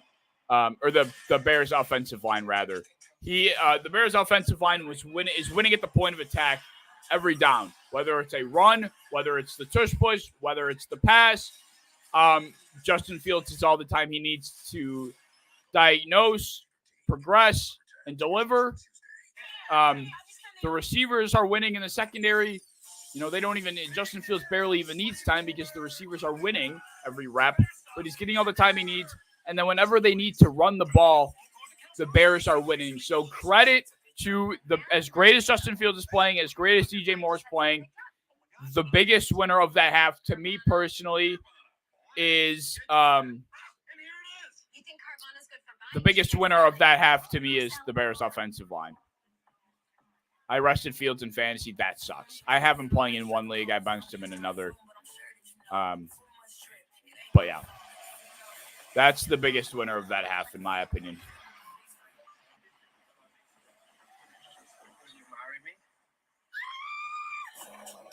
Woo! But shout out Justin Fields, man. This is what it looks like when a team plays for their life. This is what it looks like when a team is playing for their life. And that's exactly what the Bears are doing. The Bears are in an 0-4 situation, currently on the longest active losing streak in franchise history. And they come out, they absolutely start to mollywop the Commanders on their own home turf. And like I was saying earlier, I want to get some more thoughts on this. To me, Sam Howell reminds me a lot of Josh Allen. I was alluding to this earlier. We have a 1-to-1 comparison, right? Josh Allen's a guy that, he always wants the big play, usually looking downfield, and typically gets applauded when he goes through his progression, takes the check down, takes what he's given. That's Josh Allen. Same thing for Sam Howell. He likes to look downfield. He wants the big play. He gets applauded when he takes the check down. And then the other big Josh Allen comparison to me is when Sam Howell gets put in a headspace or he gets put in a game situation where he's making mistakes and things aren't going to plan, Sam Howell so far doesn't seem to make the big play to bounce back. Sam Howell typically makes the big mistake to bury himself even more. And Josh Allen has a tendency to do that. When Josh Allen is, when the train is on the tracks and then it starts to shake a little bit, Josh Allen, doesn't, level out. He doesn't make the train go smooth. He usually starts to teeter even more, throw another pick, fumble the ball. We saw it against the Jets in week number 1. We've seen it in the past. Josh Allen's done a tremendous job ever since. He's the MVP favorite in my mind as of right now. But we've just seen that in the past from Josh Allen. Oh, my God. 77% of the spread bets and 76% of the spread handle is on the Commanders -6. That's sick. Big body frame, good arm. Afraid to stay in there in the pocket. Yeah, I mean, absolutely. Big arm. Is Sam Howell? How big is Sam Howell, actually? Sam Howell. Height, wait. 6'1", 220. He's a beefy dude. Beefy dude at 220. Obviously not Josh Allen size, but yeah, big arm. Big arm for sure. But yeah, Josh Allen and Sam Howell. That's what I'm seeing. I'm seeing a lot of it. But, after everything Justin Fields has heard throughout this portion of the season, the Bears have both picks. They're going to get, Caleb Williams. Justin Fields is a terrible passer. Justin Fields this, Justin Fields that. I'm not saying I wasn't one of those people, because I was. I was 100% one of those people. But this is what happens when NFL athletes, professional athletes, are questioned. This is what happens when NFL athletes are, pushed with their backs up against the wall. You do everything in your God-given power to prove your worth. I mean, I wouldn't be shocked, not to rain on anybody's parade here, Chicago Bears specifically. I wouldn't be shocked if they walked out next week, depending on who they play, and lost by 20. Have a good night, information. I appreciate you stopping in.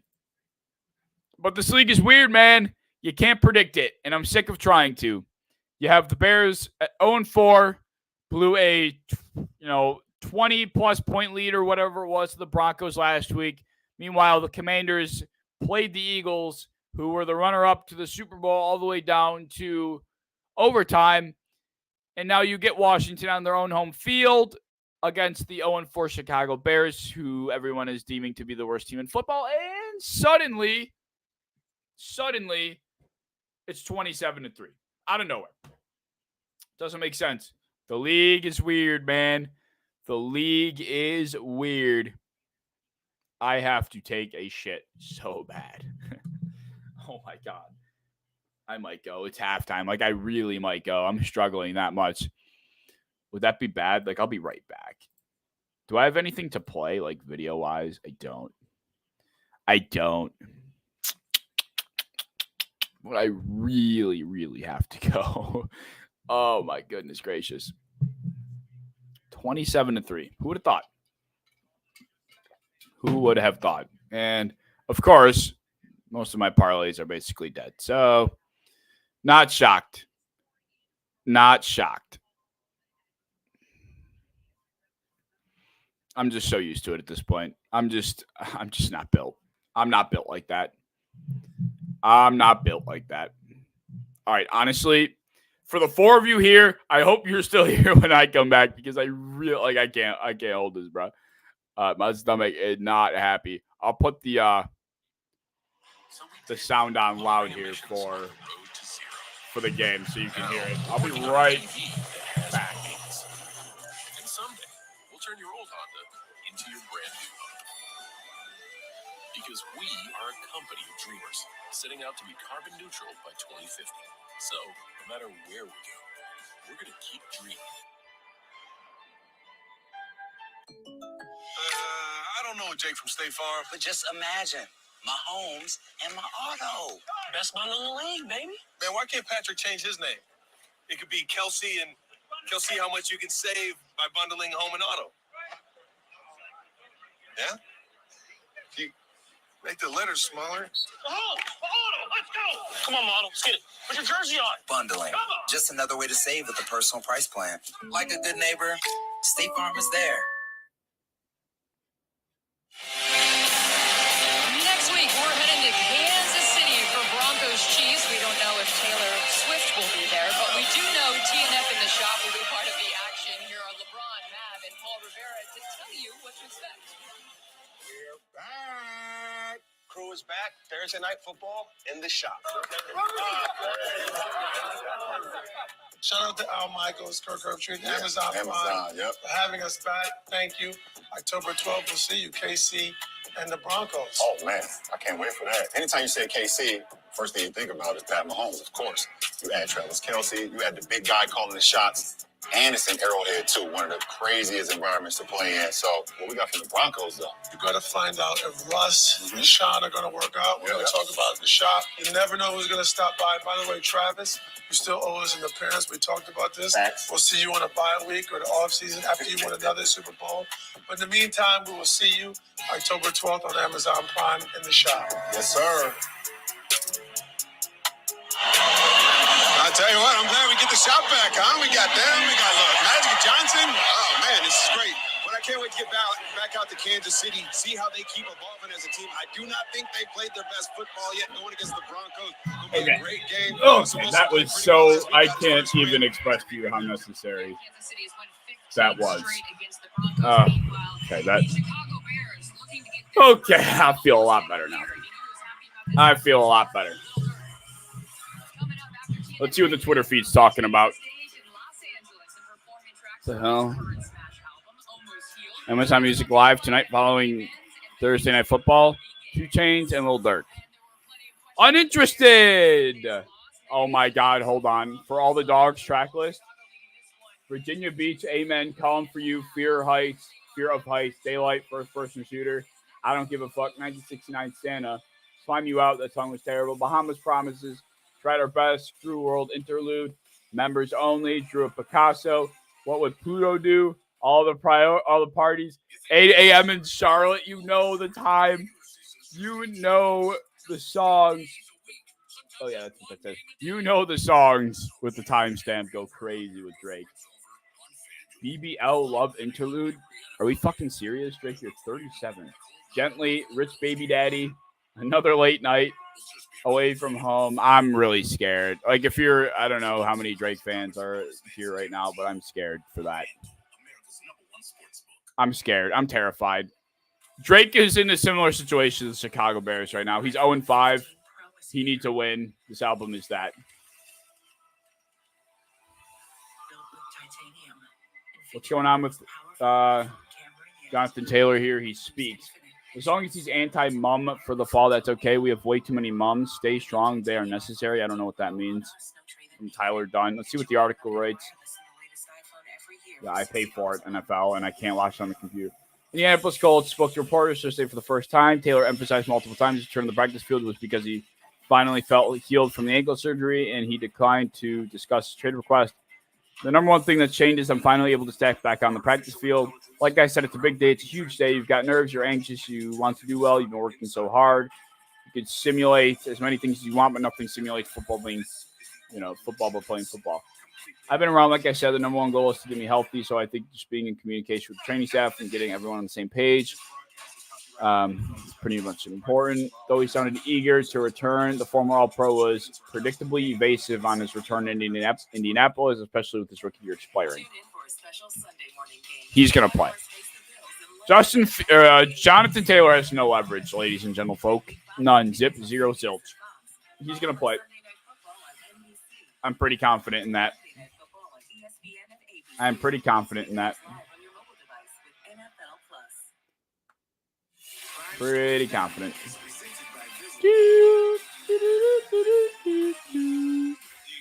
Bears, everything working perfectly in the first half. You have Justin Fields, big man, threw for 189 yards through time. Oh, this is such a bad take.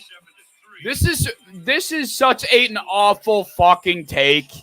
Like, this is a fantasy guy. It really shouldn't shock anyone that this is a fantasy guy. He clearly has Terry McLaurin. He clearly has Brian Robinson. He clearly has Jahan Dotson. This is such a fantasy football type of bullshit take. Jacoby Brissett has started 48 games with a 48-23 TD interception ratio and lists his stats in Cleveland.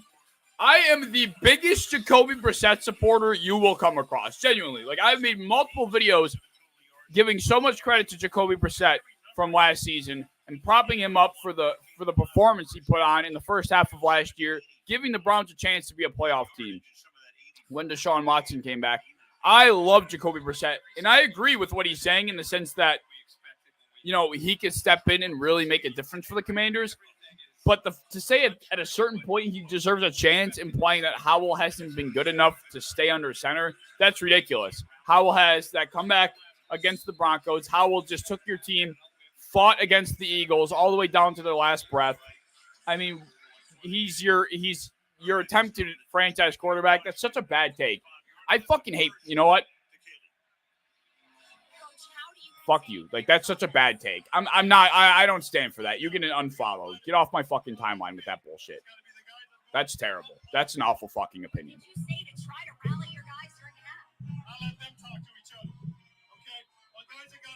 Ron Rivera. All right, Ron. Let's go, Riverboat. Riverboat, come back. Oh, wait. Just for the sake. Just remember. Remember the stat. Fake screen. Robinson. Get naked. Oh, wow. Let's go. That's what they needed. Big play right off the rip. Keep this number in mind, folks. That was the win probability for the Bears going into half. That was the win probability. I can only imagine what it... That's not the eraser. That's not the eraser either. I can only imagine what it was. I can only imagine what it was for them against the Broncos last week. Huge play. Here we go, baby. Commanders!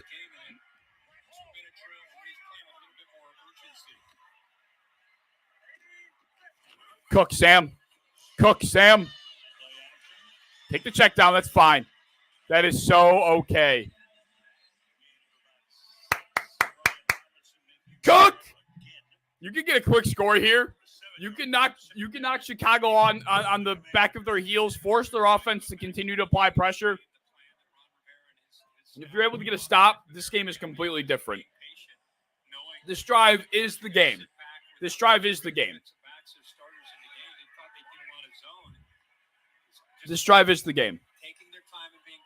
You need points. Rhythm, timing, easy.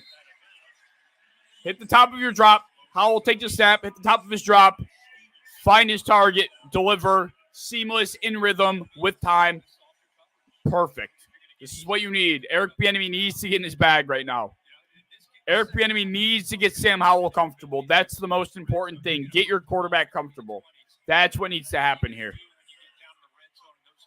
Get your quarterback comfy. Because once Howell's comfortable, he's going to start dealing. If you can get a drive through 7, make him feel not so erratic, that's big. Play action again. He's going to take that check down. I love it. The Bears are just giving it all up. Gibson, big gain. I love it. There we go.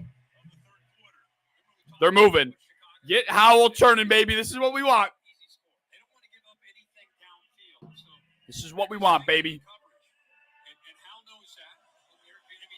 Wide open. Jack Sanborn is playing 20 yards off the line of scrimmage. He's floating back with the receivers. This is what you need. You need to apply pressure to the Bears offense. You need to make it feel like they need to score to stay ahead. Put the pressure on Justin Fields. Here we go. Inside the 30 already. Take a shot. Nah. Yes, sir. Put it down at the 1, baby. There we go. I really need this to be a passing touchdown. Like, really bad. For my bet. Please be a passing touchdown, Sam.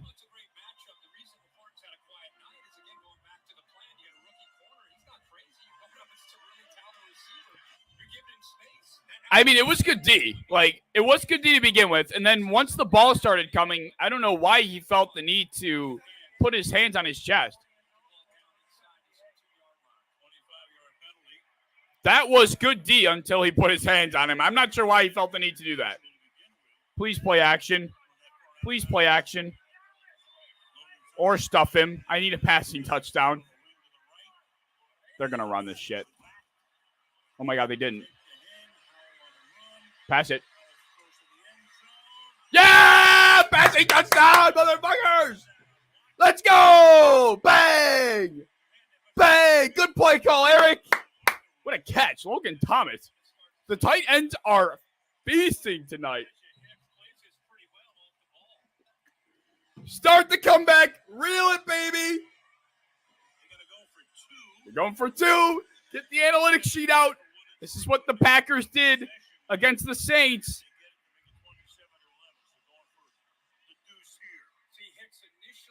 That's a nutty fucking throw, dude. The defender had his back to the receiver, but, that's a nutty throw and catch. I think Brissett's we shouldn't go for 2 here. I disagree. That's a nutty fucking throw. Like, that's a great catch by Logan Thomas. Another rollout. I love it. Go! He's got it! Start the fucking comeback, baby. I'm putting it up on the screen again. Look at this shit. This was the win probability for Chicago going into halftime. This was it. Now, what's happened? Not only is that score important for the sake of the, Chicago, or for the sake of the comeback, but like I said, this forces the Bears offensively to be put in a position where they feel like they have to score. They need to stay ahead. When the pressure's on this offense, that's when errors start to occur. That's when Justin Fields starts to falter. This is good. This is good. This is what we want to see. This is what we want to see. I mean, some guys are having, like, unbelievable nights. Like, 649-1 for Logan Thomas is nuts. DJ Moore, 5 for 137. To be fair, he's really not done much since that second touchdown. It's been Cole Kmet ever since. Khalil Herbert's having a day. They need to slow down the run. So now we're at 88.8% win probability. It's dropped 8%. It's dropped, or 12. 8%. It's dropped 8%. Keep an eye on it. Keep an eye on it. I'm just saying. I'm just saying, baby. Don't call it a comeback. Ah! Imagine if Eberflus loses this game, does he get fired? Do you fire Matt Eberflus if they blow this? Honest question. Honest question. Do you fire Matt Eberflus if they blow this? Like, that would be inexcusable. The second humongous lead blown in 2 weeks. Oh, my God. How crushing. How crushing that would be. Like, if you're... Tremaine Edmonds is kicking himself in the ass, but he has $70 million. I always think about this. So, Tremaine Edmonds is a prime example of a guy that, left for the money. So, do you blame him? Hold on. I'm doing Face ID. I've started to gain a very large appreciation for players that decide to get paid purely because, I think from a public's perspective like us, we think, you're in the NFL, you're making a shit ton of money, and you'll be well off for the rest of your life if you're in the NFL. I think that's just kind of the subconscious understanding we have of professional athletes. But the reality is a lot of these guys are in the NFL, but they don't actually make enough money to sustain the lifestyle you would think they'd be able to have after. So, life is important. Life is bigger than football at the end of the day. And I'm not going to blame Tremaine Edmonds, especially considering the fact that the Bears weren't supposed to be this bad. They were supposed to be on an upswing, and they've not been. Like, Edmonds didn't know that. Exactly. Yep. And they don't get, you're right. I mean, they've gotten better about giving a damn about the players, but, you're on your own. You got to get paid. And I've gained a very, a new appreciation for that. I really have. I really have.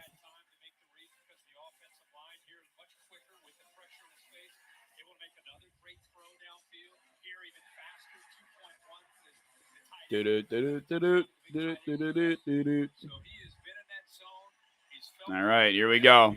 Bears offense has got to make some noise here. A 3-and-out would be so grand here. A 3-and-out would be so grand. Oh, yeah, they're getting to him. Oh, shit. Holy fuck, he's insane. Okay, honestly, the fact that he gained yards on that was just Justin Fields being an absolute freak of an athlete. We thought we'd see more of this, him trying to get to the edge. They didn't really hide this at all. He just got a lead blocker with Herbert. 30 plus 30 is 60, right? And then you got 9 more points. 37 plus 30. There's no way. My one parlay has under 68.5 on it. Like, there's no way this gets to 69 points, right?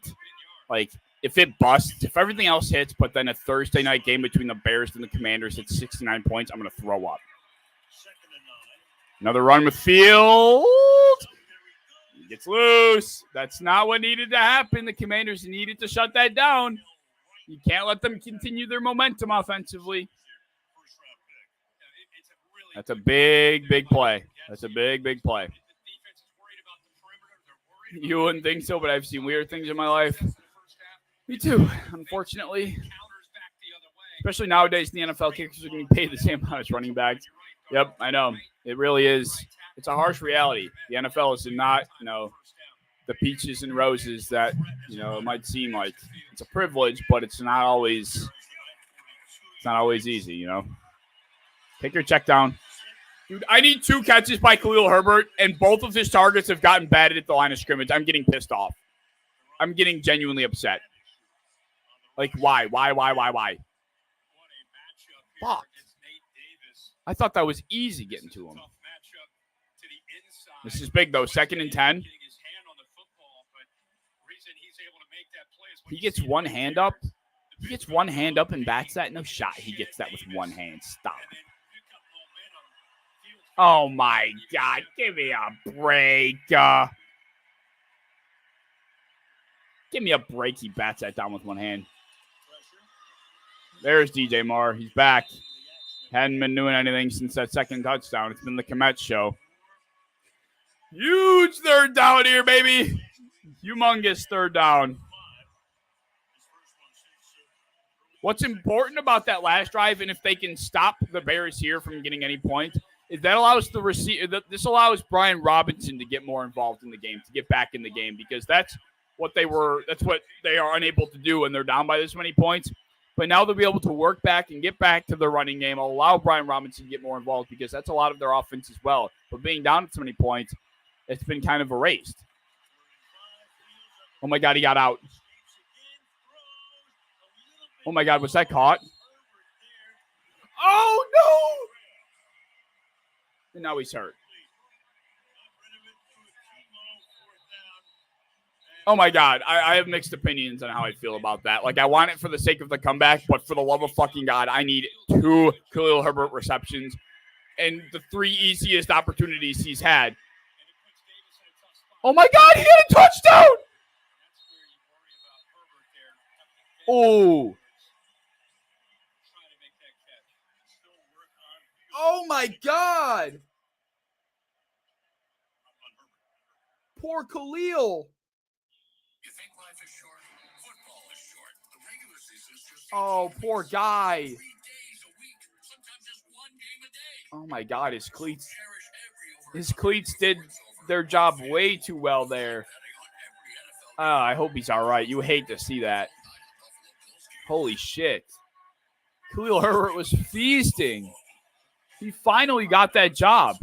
He was feasting. I hope he's all right. I hope it's nothing serious. Just, an awkward fall, hopefully. He was going freaking crazy.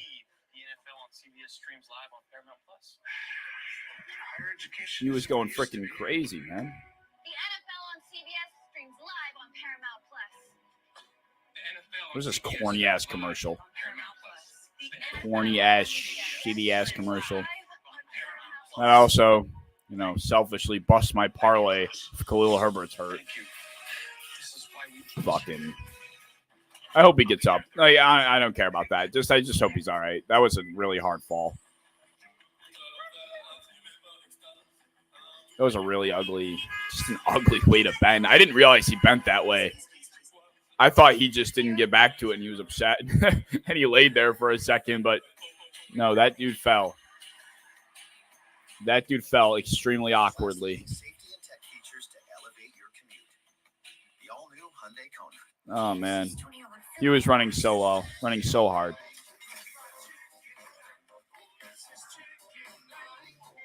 Whew. This is like a long commercial break. Does anyone else feel that way? That's finger looking good. Where did my sound go?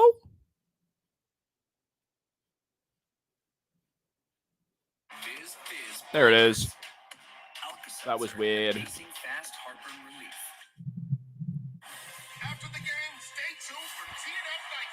Stay tuned for TNF Nightcap.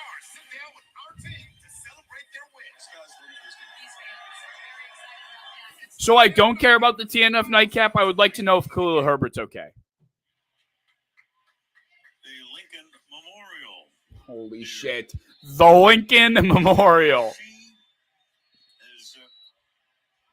The good news right Come now on, is Al. Herbert was able to walk All right, out he's the field walking. with the commercial. He was still down there He's going to the tent. for close to a minute. He's hobbling, though. He probably doesn't come back, right? And here's Chicago's first Shame. punt of the night. Trenton Gill Here we go. sending it skyward. The other good news is, like, if you're Washington in this spot, you don't necessarily have to score. Oh, my God. Is he gone? No, he's not. Like, of course you want to score, but you're not in a situation where you need 7 points. You don't. It would be great, but you don't need it. There's so much half to play. You're down by 8. Down by 9 plus 7. What's that? 16. You're down by, okay. You probably do. You definitely want a touchdown here, but settling for 3 isn't the worst thing ever, so long as your defense steps up. Gets the Bears offense off the field, and just like that, they got the football back. Just like that, they got the football back. That was the pressure that the Commanders needed to apply. Here comes Howell. What kind of Howell are we going to get this drive? They've just abandoned the run game entirely. I respect it. Logan Thomas continuing to add to his big night. Continuing to add to his big night. Wow. Oh, wow. Nobody told me to update my scoreboard again. Dang it. I got to get used to this. I got to get used to this, man.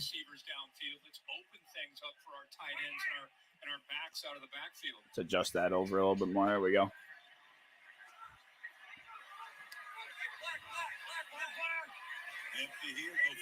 Second and 3. Empty set. Don't get sacked. Gets the ball out on time in rhythm. Logan Thomas adds to his big day. Oh, my God, he lost the ball.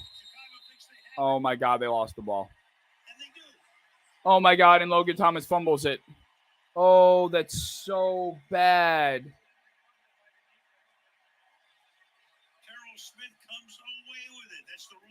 That's how you kill a comeback. That's how you kill a comeback. He was having such a good game, and it just doesn't matter. And it just doesn't matter. Holy shit. That's so frustrating, man. Come on, Logan.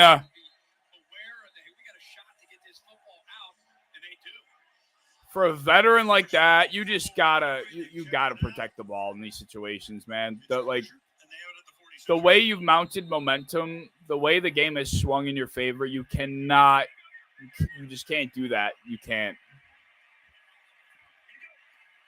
You can't. Now this defense needs to really step up. The defense has got their back against the wall, and they bring him down. Oh, he's going to the blue tent. Yeah, they're gonna pull Fields off. I can guarantee you they pull Fields off here.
How about now? Can you hear me now?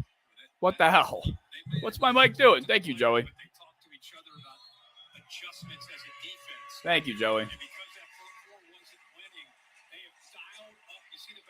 Now it's time. Yeah, now this front four is starting to heat up. Now this front four is really starting to heat up. You need to make this stop. I mean, the Commanders' defense has a chance to come up big, come up extra big here for their offense, and they need to. False start. 3rd and 20. Back them up. Wow. Wow.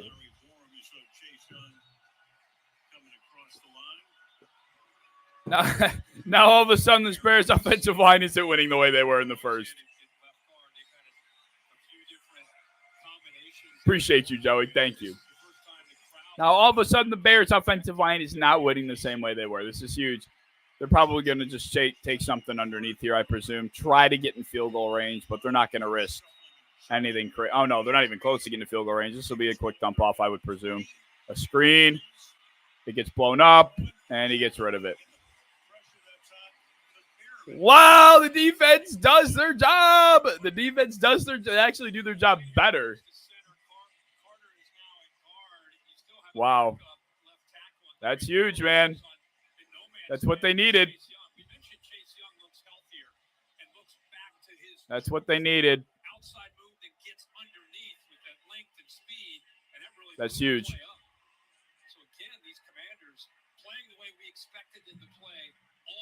Yeah, exactly. Playing the way that we've expected them to play. Absolutely. Absolutely.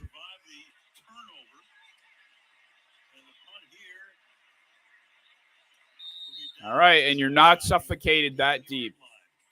You're deep, but you're not pinned. This is a big drive now. Like I said, that last drive, you didn't need a touchdown. 3 points would have been nice, but you really didn't need it. But now there's only so many drives left in the game where eventually you are going to need it. So this is one of those drives. This is a drive that needs 7 points, in my opinion. You can't have 2 drives coming out of half that result in nothing. You can't have 2 out of your 3 drives result in nothing coming out of half when you're down this many. So this is a big one. They used their free pass last drive. Logan Thomas used up their free pass by being a dumbass and trying to fight for an extra yard.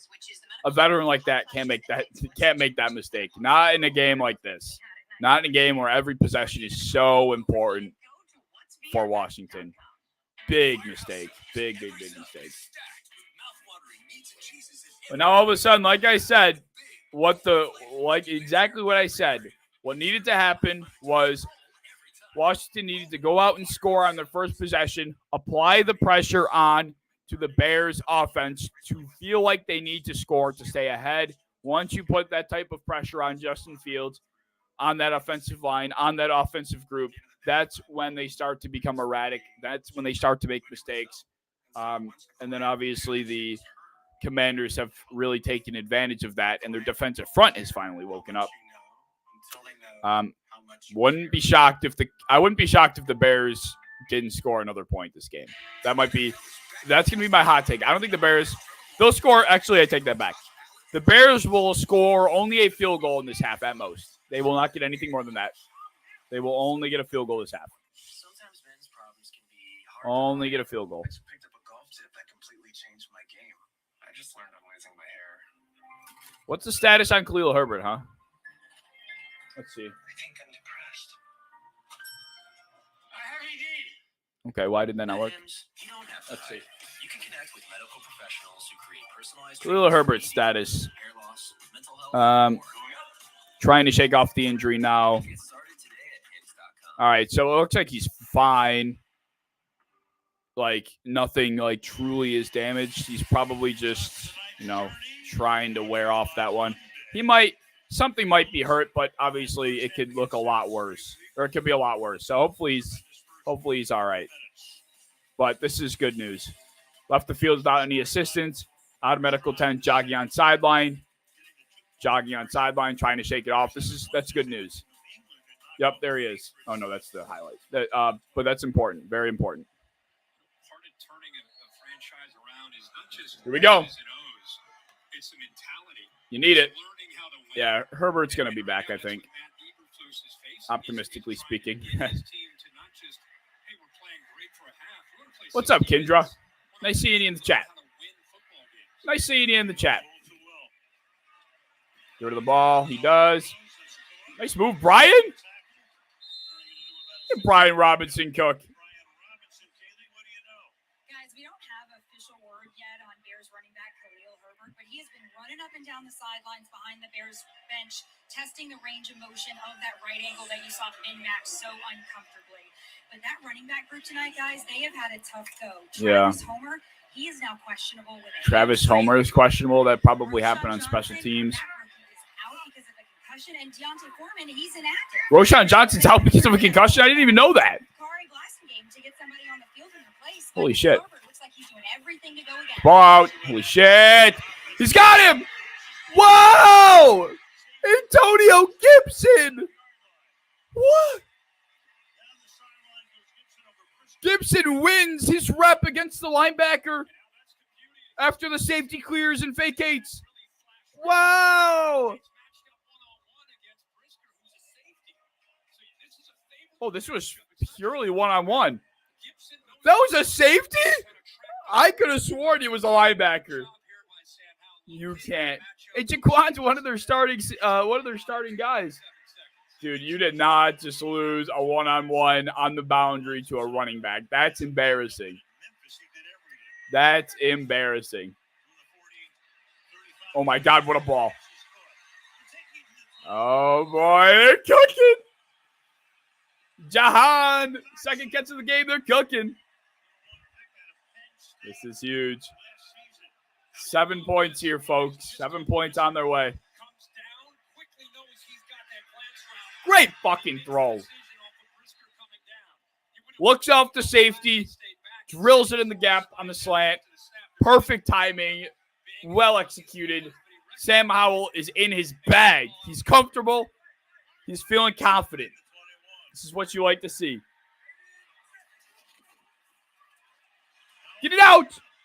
Oh, what a timely sack that was. That was a timely play defensively.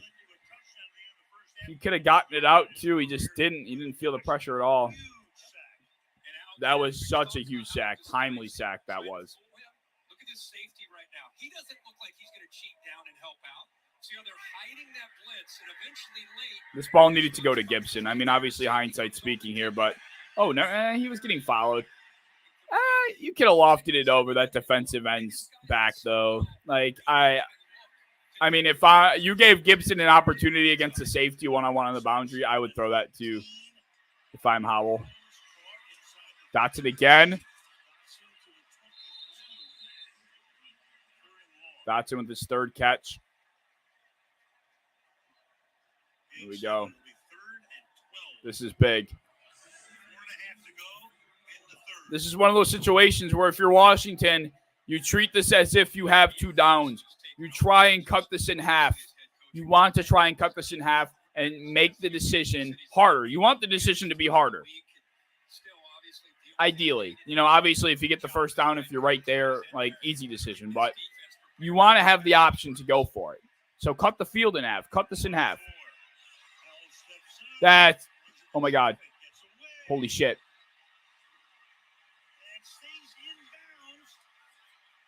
Sam Howell! The Josh Allen comparison was so accurate. What an effort. You got to go. You got to go.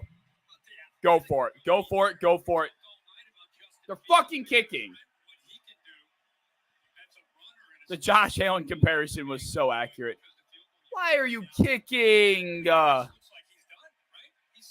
did he not get sacked there? Dude, the pump fake was so key. I hate the fact that they're kicking this.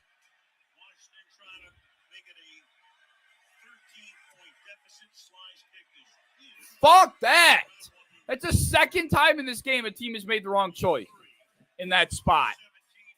Fuck that. What's the probability change on that? I need Ben Baldwin to come up big here.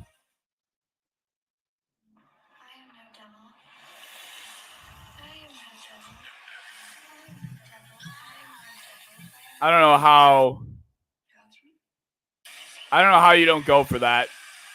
Yeah, I mean, everyone's like, why are you kicking?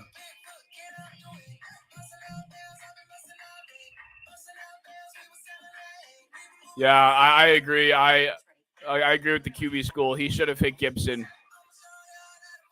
You got to throw it into it. Tyreek Hill fined $7,000 for not wearing socks. Wow.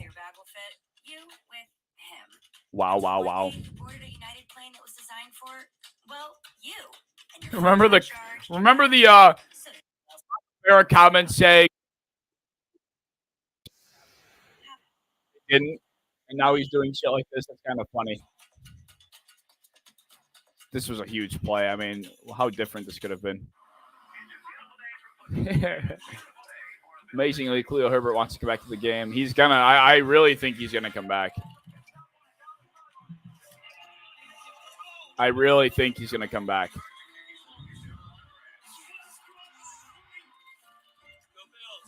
Wow, good call by calling our shot. Yeah, I would bet that Khalil Herbert returns to this game.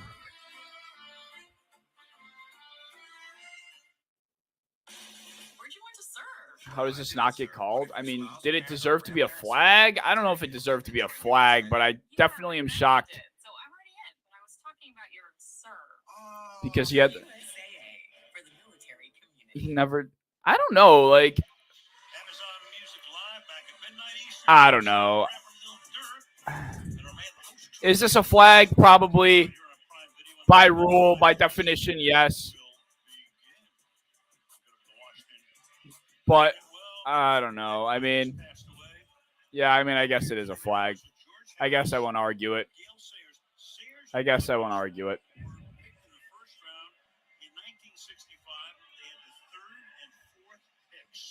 Here we go. This is a big drive. Big drive. Every drive is a big drive at this point. Dude, someone has to remind me to update my scoreboard. 24-14. Why is there a hole in the 4? I don't care. I don't.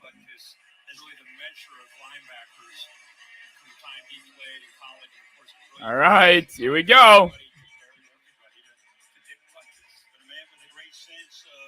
And it's away. This is such a big drive. This is the type of situation that Justin Fields needs to prove he's worth it in. This is the type of situation where he needs to prove, like, you know what, when my back is against the wall, when I need to make a play, I'm going to make it. He was that guy last year. This year he hasn't been. Last week he was for the first half. In the second half he wasn't. This game in the first half he was. We have yet to see the second half.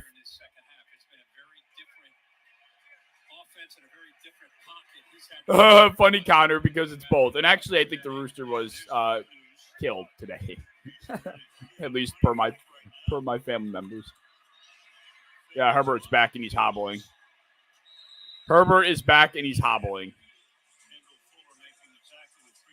Maybe he'll catch a dump off. He's just going to be in there pass blocking at this point.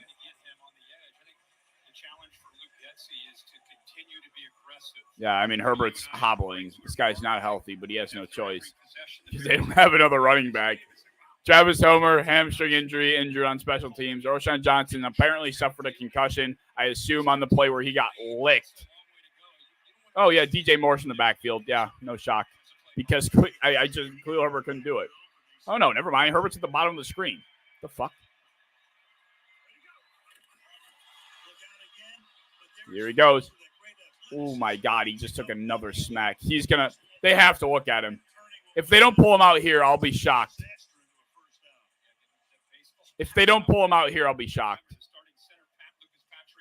On that hit I was just showing. Oh, wow. I didn't even see him catch that snap. Holy shit. Maybe they won't pull. I don't know. That looked like it was a hard smack. I thought they should have taken him out when he got slammed earlier in the game. Not to take him out entirely, but to check him out. I'm shocked that the spotter didn't say anything. Where'd he go? They're still giving it to him. He can't do it. Yeah, he's done. Poor guy. Yeah, I mean, a hell of an effort on his part. He's in so much pain. I hope he didn't hurt himself more for that. I really hope he didn't hurt himself more trying that. That sucks. That really sucks.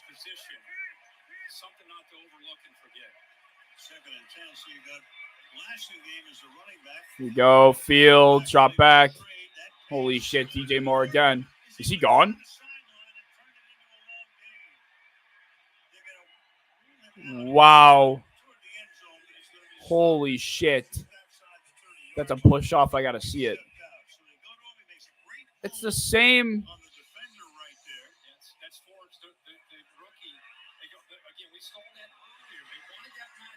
I don't know why Forbes is being left in these situations with these guys, man. And why is Forbes going for the SWAT? I mean, just after you're beat, contain yourself and go for the tackle. You have no reason to be.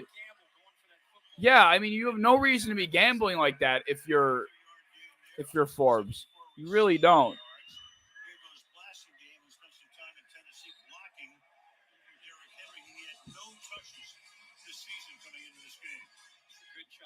That's brutal.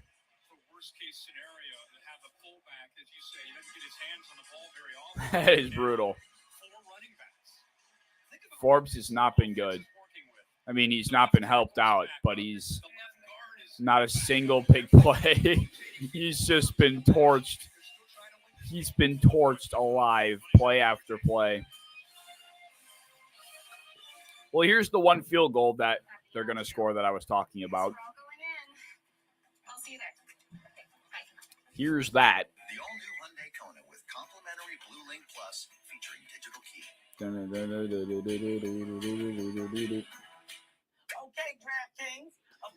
They'll get their 3 points here, and then that'll be it. I think the Bears still hang on. I think this was a big momentum swing. This drive has been a big momentum killer for Washington defensively, so I think they end up with 3 here at least. Ultimately, Washington's going to have to be perfect the rest of the game, which I just don't foresee happening. I can't believe they kicked that field goal. Oh, fuck that. You don't work your way all the way down the field, find yourself in a 4th and 2 in a game where you're down by 16 and you kick. Fuck that.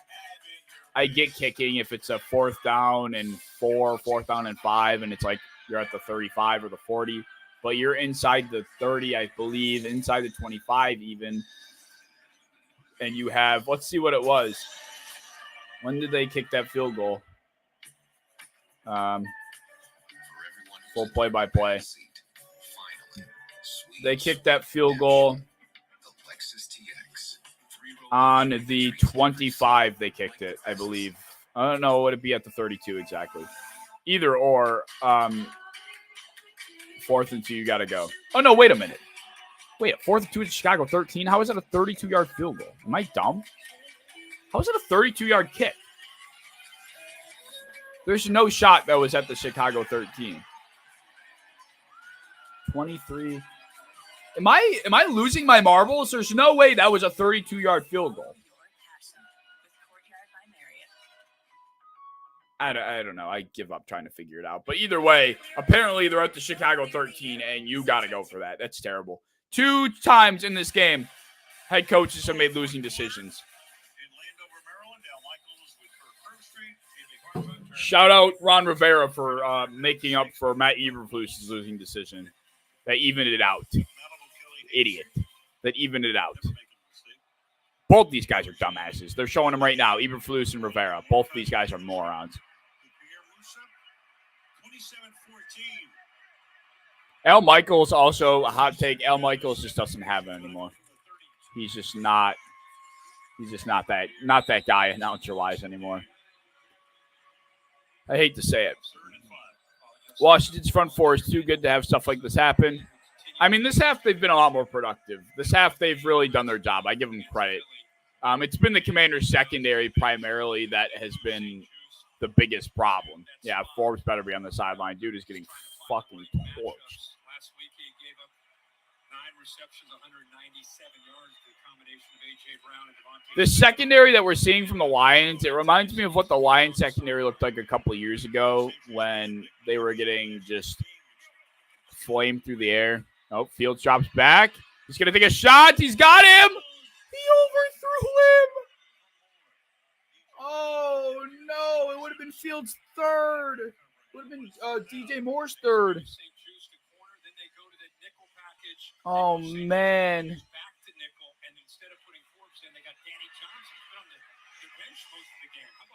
Why? What is Jack Del Rio doing? What is Del Rio doing? Leaving a guy off the bench one-on-one with DJ Moore. After the game he's had? Are we high? Holy. That should have been a touchdown. He just missed. Fields just choked. There's that field goal I was talking about. Fuck. I really wish Khalil Herbert didn't get hurt. Shit. I'll just have water. Okay, sure. Cash your card for water. Well, at AT&T, when we offer you our best iPhone deals, we guarantee it. Even Oh, with my an iPhone back. 15 Pro, made with titanium. Not that you My keep it, back. It's just that you have it. Only AT&T gives Let's check out what the win percentage is on the part of Guaranteed. Get iPhone 15 Pro on us. Chicago. 97.6%. Seriously? I don't know if I agree with that. You know, I'm not a math guy, but I don't think I agree with that number. I would say it's about 88% still. Don't agree with that. $6.1 billion for this franchise. There he is. When the Chicago Here we go. 14:09, 1 quarter to go. You are down by 16 once again. So that last drive by Washington was completely washed out. It was a waste. It realistically just wasted time for you to come back. That's what happened. That's all that occurred. Terrible. $100 to get into the league. Yeah, and I think the reason why, Joey, is because it just, like I said, it makes that whole drive that Washington just had basically irrelevant. It just wasted clock. And, you know, I think that's really what it was. For the future with him at the helm as the leader. That's the way I see it, at least. There you go. Leadership team.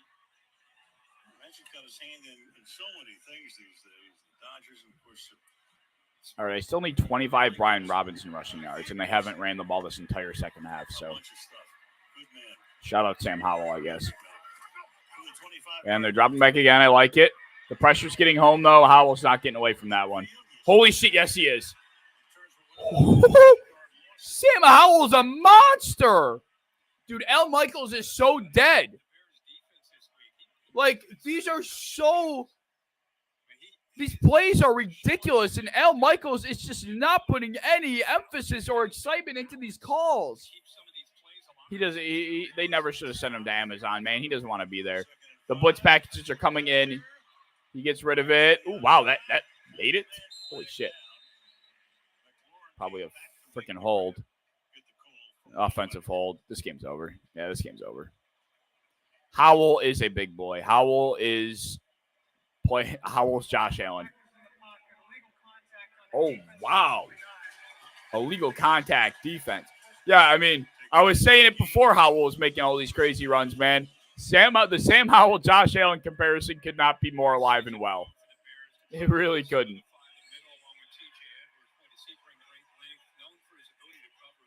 Matt Eberflus is sweating right now. He is horrified.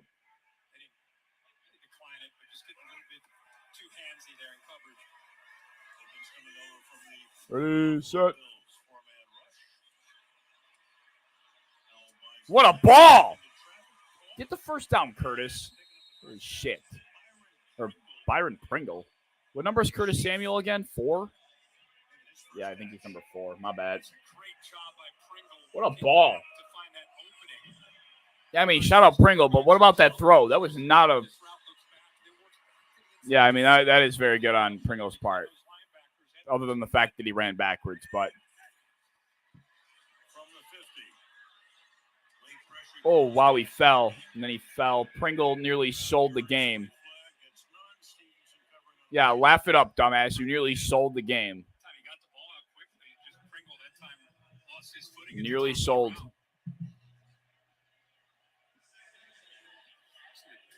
Wow. Second half, Howell's 13 for 14 for 155 and a touchdown. What a difference.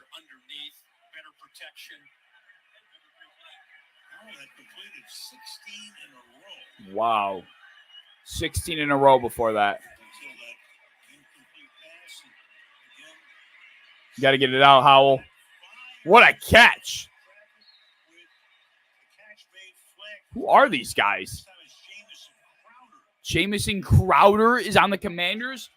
I thought Crowder was a Giant. All right, I guess they're picking up the flag again. What a catch. What a throw. Sam Howell's eyes, you can see the way he looks right and then comes back to his left. Howell's been super impressive this half. That's why fuck that fantasy dude. What a catch. What a fucking catch. Fuck that dude on the timeline earlier talking about Howell needs to get the hook. What an idiot. That guy's an idiot for that take. Get off my timeline. I can't believe I followed that guy.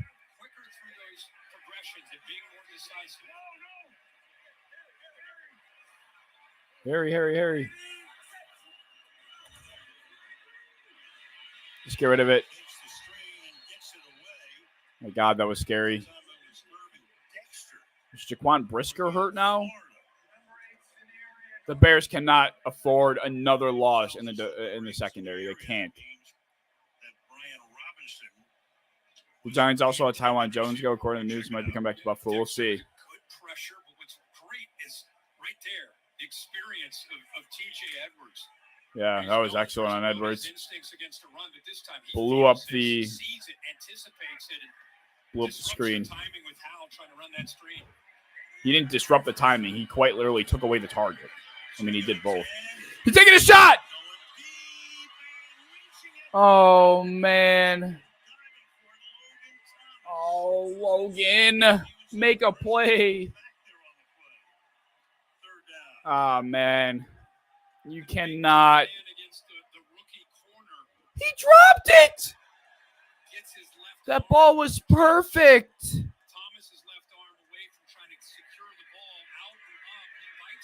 How do you bite on a double move to a tight end?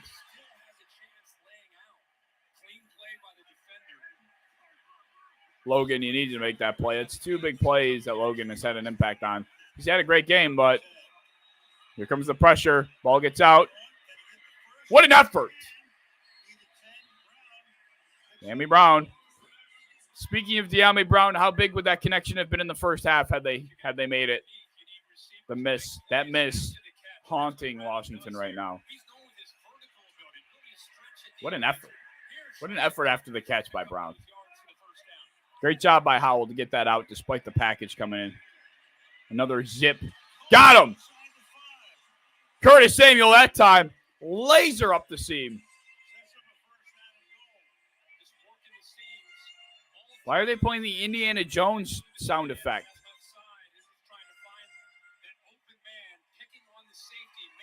Here we go. This is big. Need 7 here. Need 7 here. Here we go. On the rollout. He's got it. He threw it too late. Good breakup. Threw it too late.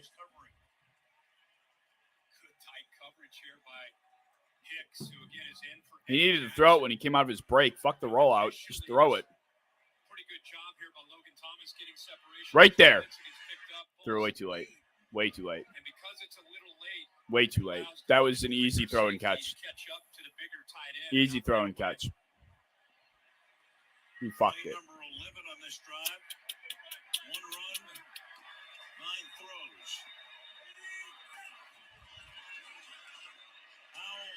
Oh my God, that was behind him. Come on, Howell. Come on. Eric Bieniemy is really going full Kansas City Chiefs here. Pass. We have not seen an actual carry this entire half.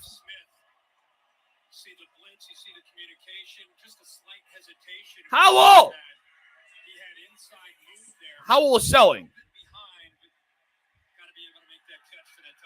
Got to be able to make that catch. He's running full speed inside. He's not expecting the ball to come around. These announcers are terrible, man. I'm sick of this shit. Here comes the pressure. Got to get it out, and it's wide open. Got it. Good job, Howell. Throw it into the fucking hot. Good job. Gorgeous. Throw it into the hot. The pressure's coming off that edge. Where you look. Wherever the pressure's coming from is where you look, and that's exactly what he does. Good job, Howell. Good job.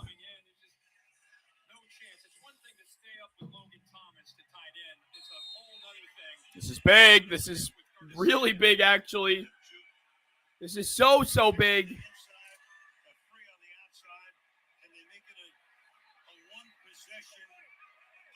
Here we go.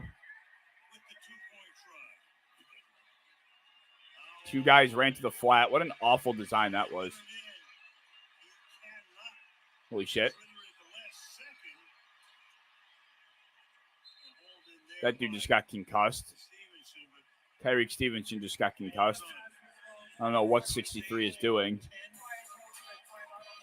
What do I think Terry did to Bieniemy? I don't know. I mean, even for Jahan Dotson's sake, like I'm not too sure why these guys are just not featured. I was talking about it earlier in the stream. When teams have their backs up against the wall, usually the go-to decision is just to try and get the ball in your best playmaker's hands. That's what the Bears were doing this game. They came out firing to DJ Moore and, it gave them a big lead, which they're slowly losing by the minute. We saw it with the Bengals against the Rams. They had their backs up against the wall. They couldn't fall to 0-3. And Jamar Chase had 14 catches. It's just something teams do. I guess the Commanders are excluded from that. Hold on. I got to update my score. But yeah, I entirely think that, these guys need to be featured more. They're way too talented. Both Dotson and Terry McLaurin need to be more involved.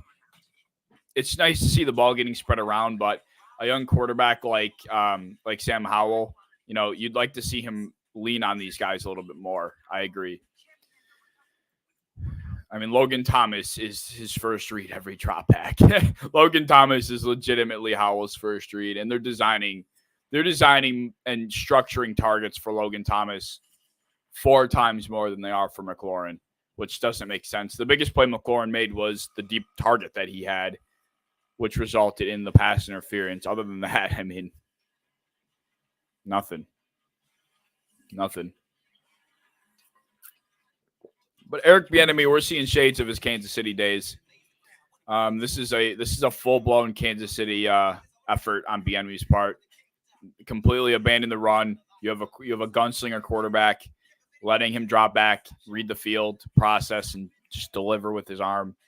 After getting him some confidence early on in the second half, he's just trusting him to drop back every play, even though I need 25 Brian Robinson yards, and I never thought that would be a struggle against the fucking Chicago Bears, but here we are. He wasn't even out there that drive until that 2-point play. Holy shit, really? I have not been paying attention. That's crazy. Yeah, Emmanuel Forbes, we're going to have to get you the hell out of here. Emmanuel Forbes, you're cooked. You're fried. You're going to need a week off, I think. Emmanuel Forbes can't be trusted in one-on-one coverage against these top receivers especially. So, Emmanuel Forbes, you have a good night, my guy. You can sit on the steel behind the white. This is a big drive. Another drive where Justin Fields needs to prove why he still deserves this job. Samuel, Crowder, Brown, and Thomas. Don't ask me, man. I don't know. Maybe he just feels like McLaurin doesn't have enough separation ability underneath, because obviously most of these throws have been 10 yards and under for the most part.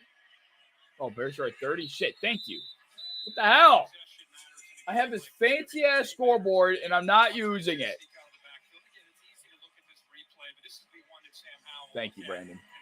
Yeah, maybe it's just the fact that, based on the guys that we list here, Brown, Brown, Samuel, and Crowder. These are all guys that are essentially slot receivers. And then Logan Thomas. So just all guys that are targets underneath in the intermediate to short game. I think that's really what we're seeing here. And then, of course, Dyami Brown has the length down the field to be able to be the deep guy when necessary. Placing game.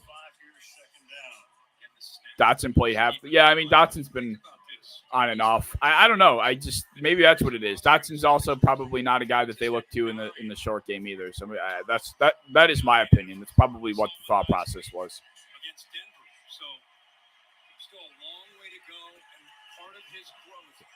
7 for 174 for DJ.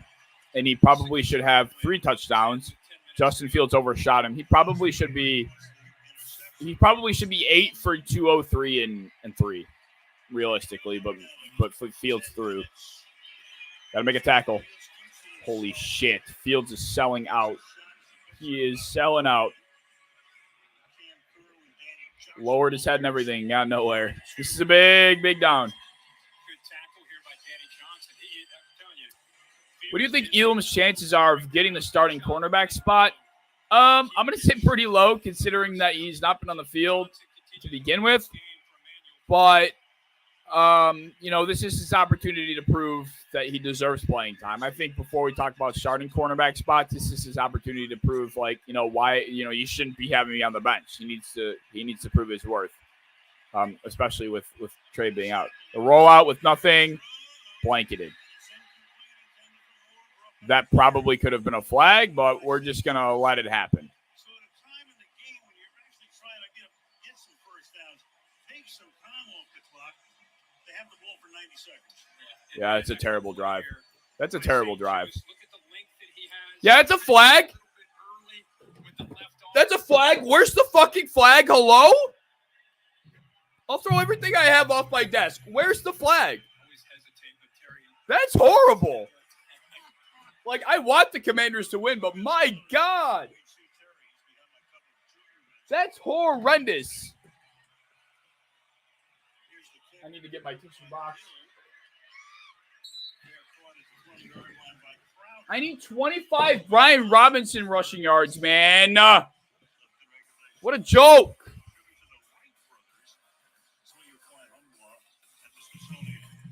Maybe they're not even within one possession, so they're still not going to run the ball. I hate it here. 10 rushing yards for Brian Robinson. 10 against the Bears. Whoever would have guessed? He just needs to get one carry on one of these drives, and it will go for 15 yards. It will. Fucking A. I got to stop sports betting. I just have nothing ever falls in my favor. Ever, dude, I swear. Ay. I just got to keep it up. Serves up bottomless drinks, bottomless chips and salsa, and an entree with sides starting at just $10.99. Wait, $10.99? Oh, I love seeing our 6th-round pick Benford thrive, but they did take the wrong player because McDuffie went to another team before we grabbed him. We just picked Elam. Maybe. I don't know if they were targeting McDuffie. I was so high on McDuffie. I wanted McDuffie to fall to us so bad. And, of course, don't the Chiefs swoop in and steal him from us. But maybe, their thought process was defensive back. They claim that Khair was their last player in the first round that had a first-round grade. That was the rationale for trading up, and they didn't want to miss out.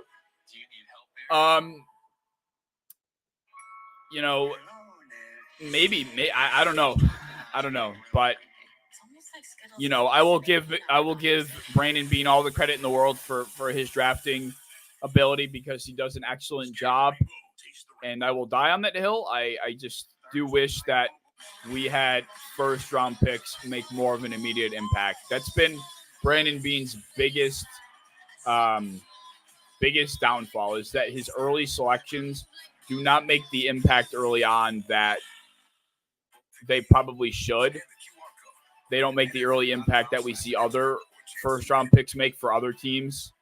That's really my only gripe about Brandon Beane. Otherwise, I mean, the fact that he gets the production that he does from these guys that are in the 3rd, 4th, 5th, 6th, 7th round, No, it's hard to complain. Yeah, that was bizarre. Now Boogie's, not with the Bills. No, I sometimes you gotta trust the process. I know it's cliche to say, and I do trust it. But I think we have a very large tendency to draft. We do this thing where we draft the guys with the physical tools that require the development. Not necessarily the ones that will be out on the field making an impact right away. We do that almost every first round. So, that's why our first round picks never really seem to pan out right away. Howell incomplete. First down. Gibson's on the field. They're not running the ball. Okay. Well, good night. Good night. Good night, parlay. Good night, parlay. Second and 10. This is a big drive again. I mean, if you don't score here, this game's still not over. The Bears only gained yards in this half because Emmanuel Forbes got fucking cooked by DJ Moore. He's letting it out. Fucking gun, baby. Curtis Samuel. Sorry, Brandon. Ooh, Howell's hobbling. He's a tough dude, though. He's fine. Throws it right over the middle. They sent the pressure. They sent 1, 2, 3, 4, 5 or 6 guys. They sent the heat. Howell stood in, took the hit, and delivered. He is showing every reason why he can be that future quarterback. He's going to break out of that. Ow, Howell just had his neck broken. Holy shit, that really looked like it hurt. That was not a hit you want to see your quarterback take. Ugly, ugly, ugly hit. Yeah, the Bears defense was not letting him get away again from another ridiculous breakdown. Not again. Here we go. 2nd and 9. You cannot waste too much time on this drive, though. That's the thing. And if you're going to, it needs to be 7. Take the dump off. Oh, my God. He just pulled a Josh Allen. Oh, he just pulled a Josh Allen. He had the drag underneath for like 6 yards minimum. Watch the drag. I think it's De'Ami Brown, number 3. I'm probably behind you guys, but yeah, De'Ami Brown on the underneath. He had De'Ami Brown for like 6 yards. He just pulled the biggest Josh Allen ever. Dude, you got to check off of the deep shot. You got to check off Schooner. Oh. Howell, man. What an effort by Logan Thomas. He just made up for it. And Tyreek Stevenson's rolling on the ground. Whoa! Logan Thomas pressed X. I thought it was Tyreek Stevenson. Wow. Shout out Logan Thomas. Dude, if he would have fumbled that again, oh my God, I would have been sick. That makes up for the bullshit fumble earlier in the game. I just want to emphasize the fact that had Matt Eberflus decided to go for that 4th and 1 deep inside of Washington territory early in the game, when they were averaging 6 yards a play, and they would have scored 7 more points, this game would not be close. This game would be over. I also want to emphasize the fact that if Ron Rivera didn't go and make the same exact mistake by kicking a field goal on the Chicago 13 down by 16, that mistake washed out the one that Eberflus made. If Eberflus goes for it early in the first half and picks it up and they score 7, this game's over.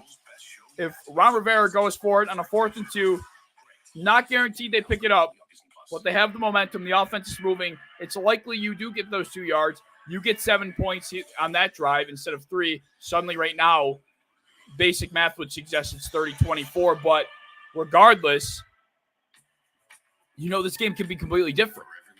Just the ancient coaching that we're witnessing in this game is really driving me nuts. Eric Bieniemy is the only forward thinker that we've seen, like, to any capacity. Luke Getsy, I'll give it to Luke Getsy. He's actually, early in the first half, I think Luke Getsy was in his bag. This half, the offensive line forgot how to block. The reason why the Bears were dominating in the first half was because the Washington defensive front just decided to take lunch, and that offensive line was feasting on that lunch. So now this half, it's been the opposite. The offensive line for the Bears is now on lunch, and now the Commanders' defensive front is eating said lunch. So, we got a game though. This is a good one. For the first time in a long time, we have a good Thursday night football game. But this is exactly what I said it. I said it going into halftime. Both of these teams have been in the exact position that they were in halftime, going into halftime. The Bears were up by a large margin against the Broncos last week, and the Commanders have found themselves down by multiple scores multiple times early this season. Both of these teams were in familiar spots, so this game was never over. It really wasn't. The only way I would have deemed this game over prior to where we are now was if the Commanders came out of half and didn't score. That drive out of half was so important. Was so important.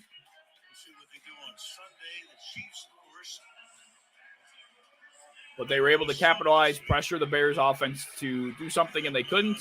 And suddenly we are where we are.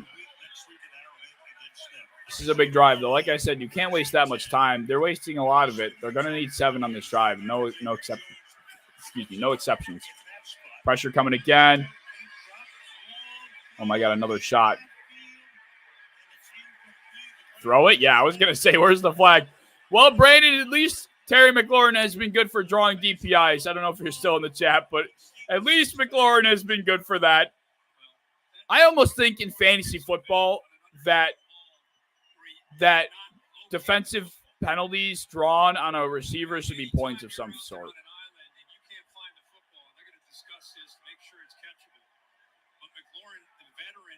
I mean, yeah, that is easily catchable. That is easily catchable. Terry, what are you seeing here? They're running in phase, and the receiver is trying to make a play back for the ball. I mean, they're not gonna pick this flag up. Whether that contact significantly hinders They're not gonna pick this flag up. the receiver from coming back. Okay, I guess I'm entirely wrong. They picked up the flag. I'm surprised. Do I agree? The only reason why I disagree with them picking up that flag is because I feel like 9 times out of 10 they don't. But we know the consistency in the NFL is pretty much at ground zero. Yeah, I mean, that's a flag. That's a flag. Sorry. And the only reason why, in my opinion, it wouldn't be a flag is if they're going to be consistent about it, and they're not. So that's a flag. I'm shocked they picked that up. I'm very shocked they picked that up. That would have been huge, man. That would have been so huge. Washington just has not been able to hit the deep shots this game, which has been very helpful to their offense. Get rid of the ball. Right on cue. Right on cue. There's Terry. All right. There's some Terry. He's woken up again. Good job, Terry. Good job, Terry. Good ball. Gorgeous ball from Howell.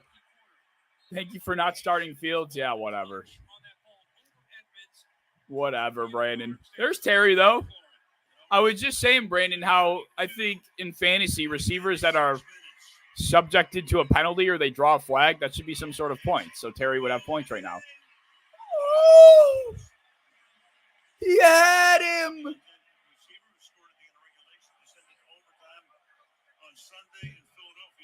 Oh, he had him. What are you doing, Howell?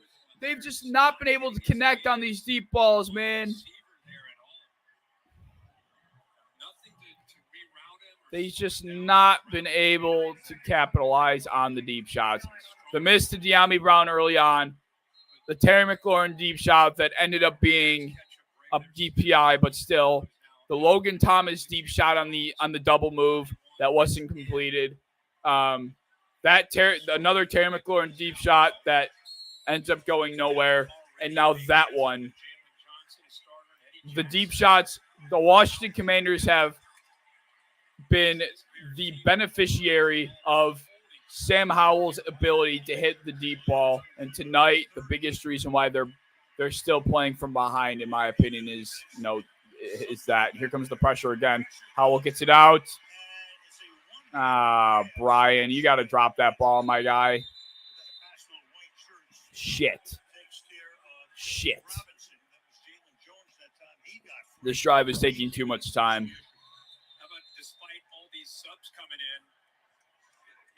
This drive is taking too much time. Is that Tremaine? Oh, you hate to see it. Oh, no. That pressure came in hot. I think Howell made the right decision. It was a bad throw. There's the pressure right there.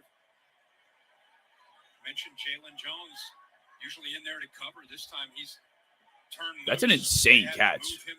But honestly, just like bat it down at that point. Like, just bat it down if it's that far behind you. 3rd and 15. You cannot. If the Commanders take 3 points here, I might be I guess it depends what the 4th down ends up being. So your objective here is to get 11 yards. Fuck the first. Like, if you can get the first down, obviously awesome. But the objective should be 11 yards here. So you're in a 4th and 4, and you go. Like, you cannot take this much time and get 3 points. You can't. Because then you put your defense in a situation where they cannot allow 3 points with little time on the clock. So, yeah, I mean, this is big. This needs to be executed properly.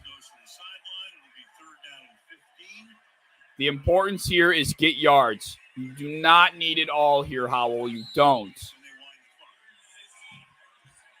You do not need it all here, man.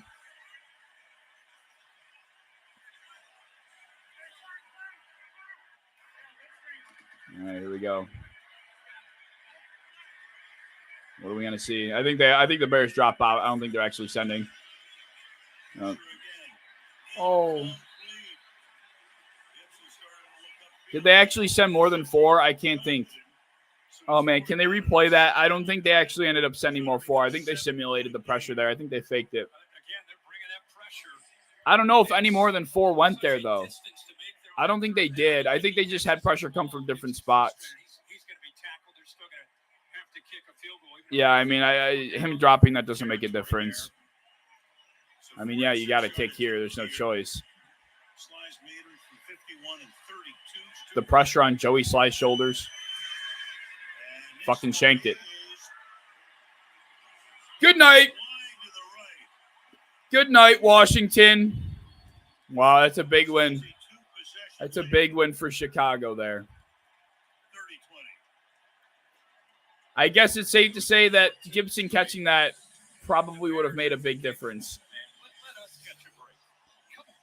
That hurts. That hurts. All that effort this whole game to try and claw your way back, and that misses. That's painful. Yeah, Eberflus, you got your ass fucking bailed out again. DJ Moore goes, holy shit. He jumps up saying holy shit on the bench. Yeah, all that effort. All that effort. Eberflus, congrats, dude. You're going to come away with this one. Holy shit, that was way more yards than it should have been.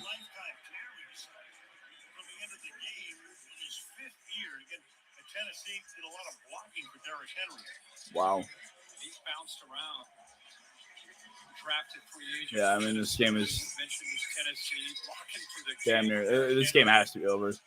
Yeah, they 50 points. Did not expect this at all, Joey. He's showing some versatility. We got another commander down. Looks like John Ridgeway.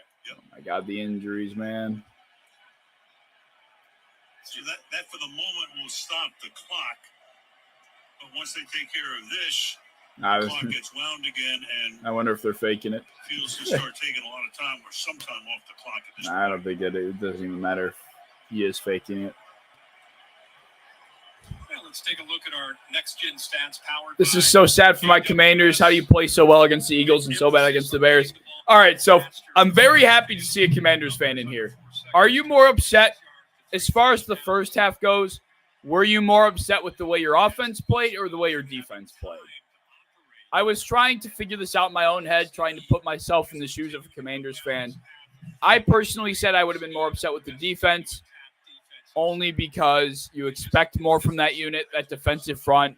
They were getting eaten alive by the Bears' offensive line. I personally said defense, but Big B, I'm interested to know if you would have been more disappointed as a fan in your offense or defense in the first half. The defense, I agree. Howell didn't look great, but, the defense needed to come up big a couple times, and they just got scorched time and time again. They got washed at the point of attack. I agree entirely.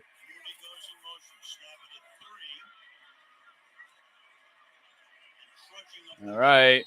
This is a big stop. I mean, if there's any chance they have, it's here.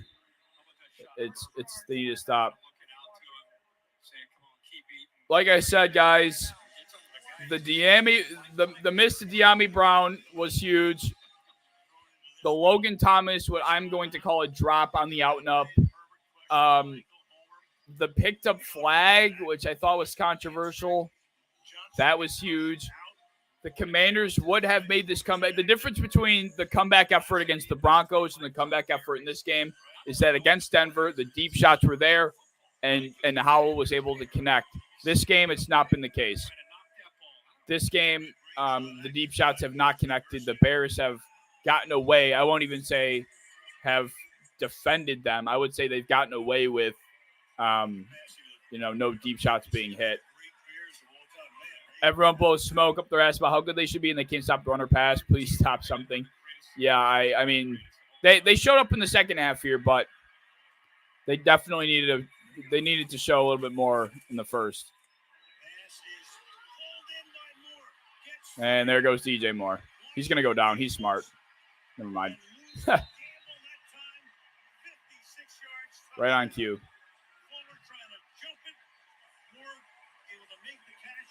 DJ Moore realistically should have 4 touchdowns, but he doesn't.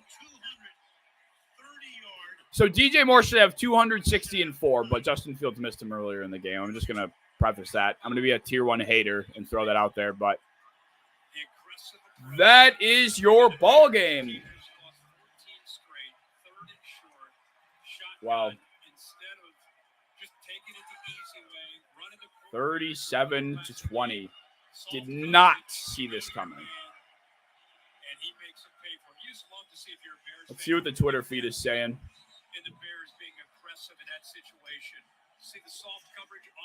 8 for 230 and 3. Wow. Dude, DJ Moore. I'm playing DJ Moore in 2 fucking leagues. Oh my God. Brandon Walker told us DJ Moore wasn't a number 1 receiver. Whoever said that? Ron has to go. This is humiliating. Yeah, I mean, Ron Rivera should have been fired 2 years ago, but whatever. Yeah, I mean, look how close that is. Wow. Wow. That's the night of nights for the former Panther. That's why they brought him over. Look, Justin Fields played well, but that's all DJ Moore in my opinion. That is all DJ Moore. Tonight was a DJ Moore masterclass. Tonight was a DJ Moore masterclass for sure. And for Fields tonight, 283 yards, 4 touchdowns, no picks, no fumbles. Wow. The other thing that sucks is we have a defensive head coach. Well, Ron Rivera, yeah, I mean, like you said, B, Rivera needs to go. This is Bieniemy's job for the taking. Honestly, I almost think the best bet. Oh my God, I thought that said DJ Moore or Justin Fields is thrown for 531. I almost think, if you're a Washington fan, you're better off sucking this year to the point where Rivera has to go, like a 5-6 win year.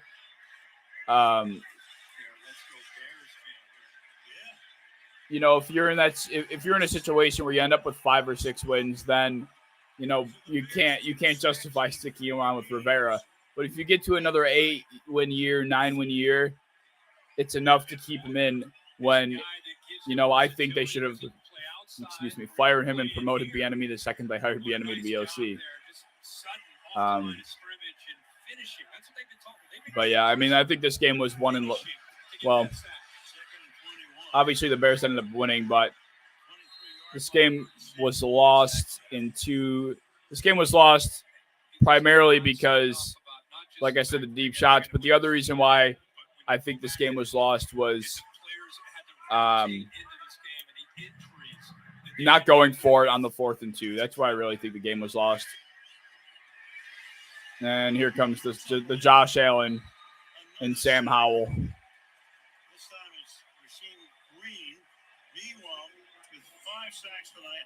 The Commanders fans that I follow on Twitter want Jack Del Rio to be fired. I mean, I'm not going to lie. I'm not impressed with what Del Rio put on display tonight. I think in the second half, defensively, the difference was the fact that the defensive front woke up. Otherwise, the secondary was still putrid. The play I'm talking about where DJ Moore should have had his 4th touchdown and Justin Fields overshot him. Jack Del Rio, for some reason, sent a defensive back in from off the bench to guard DJ Moore one-on-one, and he didn't guard him very well. In fact, he actually got cooked. Fields just overshot it. Continually putting Emmanuel Forbes on these top receivers has been a mistake. I'm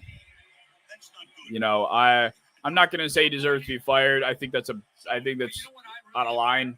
I think you fire Ron Rivera before you fire Jack Del Rio, personally, but that's just me. That's just me.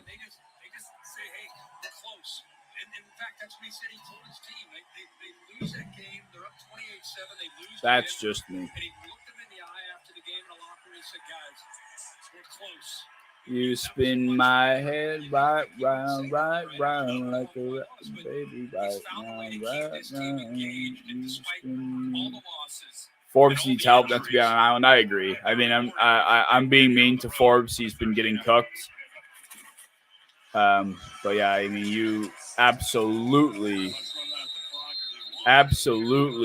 need to give Forbes some help. You need to stop leaving him out on islands with the best receivers, some of the best receivers in football. Is this a real stat? Oh, I mean, he has played one more game than everybody. Good point. I didn't think about that. Imagine if the Panthers had a stud wide receiver like DJ Moore.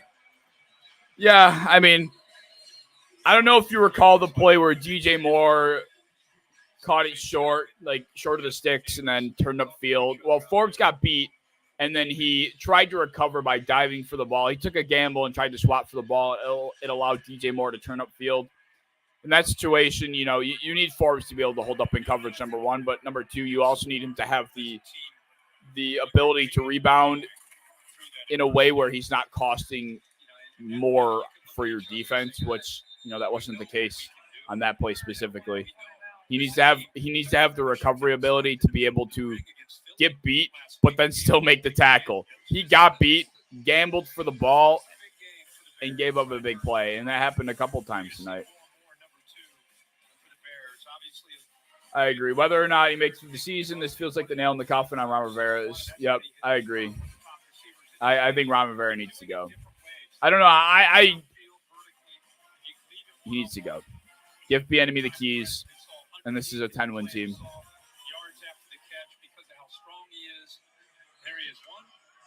Wow. Wow.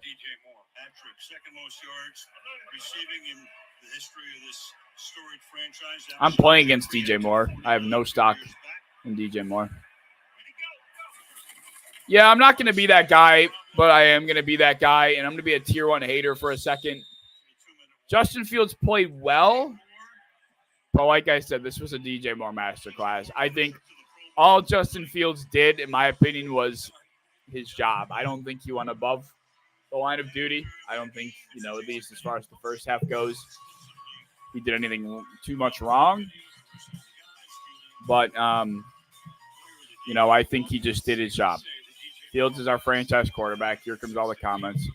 I love Ron the man, not the GM and coach. Yeah, I think, especially with new ownership, I'm liking with new ownership, I'm liking Ron Rivera getting fired. I'm thinking that happens this year. Man. Sunday night game from Santa Clara. The Cowboys trail 1 against the undefeated 49ers Sunday night on NBC. Green Bay and Somewhere out there, I told someone to bench DJ Moore. I probably did. Yep.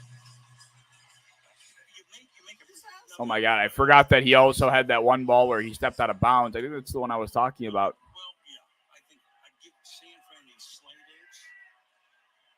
Their first win since October 24th. Wow. Never thought this day would come, but it's officially Feed Kari plays in game season.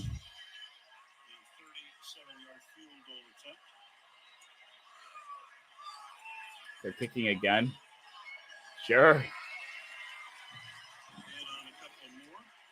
All right, I'm going to close this up and give some final thoughts here. All right. Some final thoughts in this game. Big B says the other thing that makes me mad, they ask for fans to come back, and they do. Then you put this crap play on the field.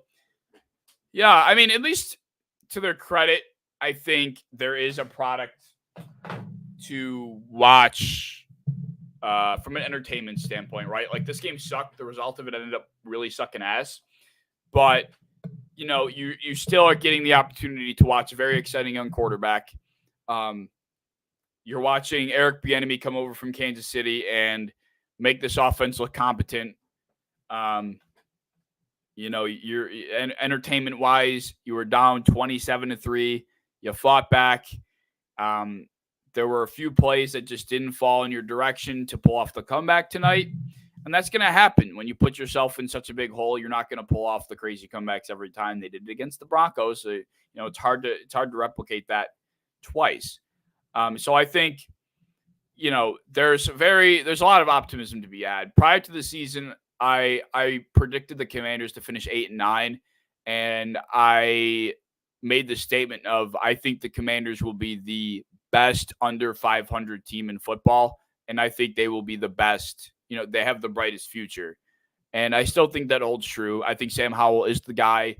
He is Josh Allen. He's Josh Allen 2.0 in the sense that he's mentally Josh Allen 2.0, and he's got the arm. And, I mean, I almost want to call him I think he's the closest thing to Josh Allen we have in this league. The way he plays mentally, the way he plays physically, I think he really is. I don't think Anthony Richardson really is that at all. I think I see a lot of Josh Allen and Sam Howell, and that's a good thing. And you have Eric Bieniemy to control that. So, final thoughts. I think this game was lost on this play right here. I think there were two big plays in this game that would have made a difference depending on which way the dominoes fell. That play specifically was this one right here. You are down 27-14, or you're down 27-11 at this point. You have a 4th and 2. You have all the momentum in the world on the Chicago 13, and you don't go for it. This is where I think Riverboat Ron really went wrong. You need to go for it here because the way your offense is working, you probably end up picking it up. You go down, you most likely end up with 7 points. And instead of 27-14, you have a 27-17. You go for 2 to make it a 2-score game. So it's a 10-point. I mean, this makes a world of difference here. This is that ancient coaching that Ron Rivera provides that needs to be just completely evacuated. What word am I looking for? I'm looking for a different word that's not evicted. This is the ancient head coaching that needs to be evicted. And the thing is, had this game fallen in favor of Washington, I'd be saying the same thing. Because Matt Eberflus made a similar mistake very early on in the game, which I think ultimately would not have made this game close. You have an 11-play, 70-yard drive developing. And at this point in the game, I mean, the Bears were they had to have been averaging 8 yards a play. Early in the first half, they were moving the ball at will. I think realistically probably averaging 5 to 6 yards per play at will. You drive 70 yards and you get a 4th and 1 at the Washington 4, and you kick, and you fucking kick. Like, what are you doing, Matt Eberflus? You're coaching for your life. You're 0-4. You have an opportunity here to go up 14-0, but instead you only go up 10. And like I said, had the Commanders come back, I would have looked back at this moment and said, this was the Bears' opportunity really to pile it on and make sure this comeback wasn't possible, but they decided to be passive and be ancient and kick on the 4, needing a yard.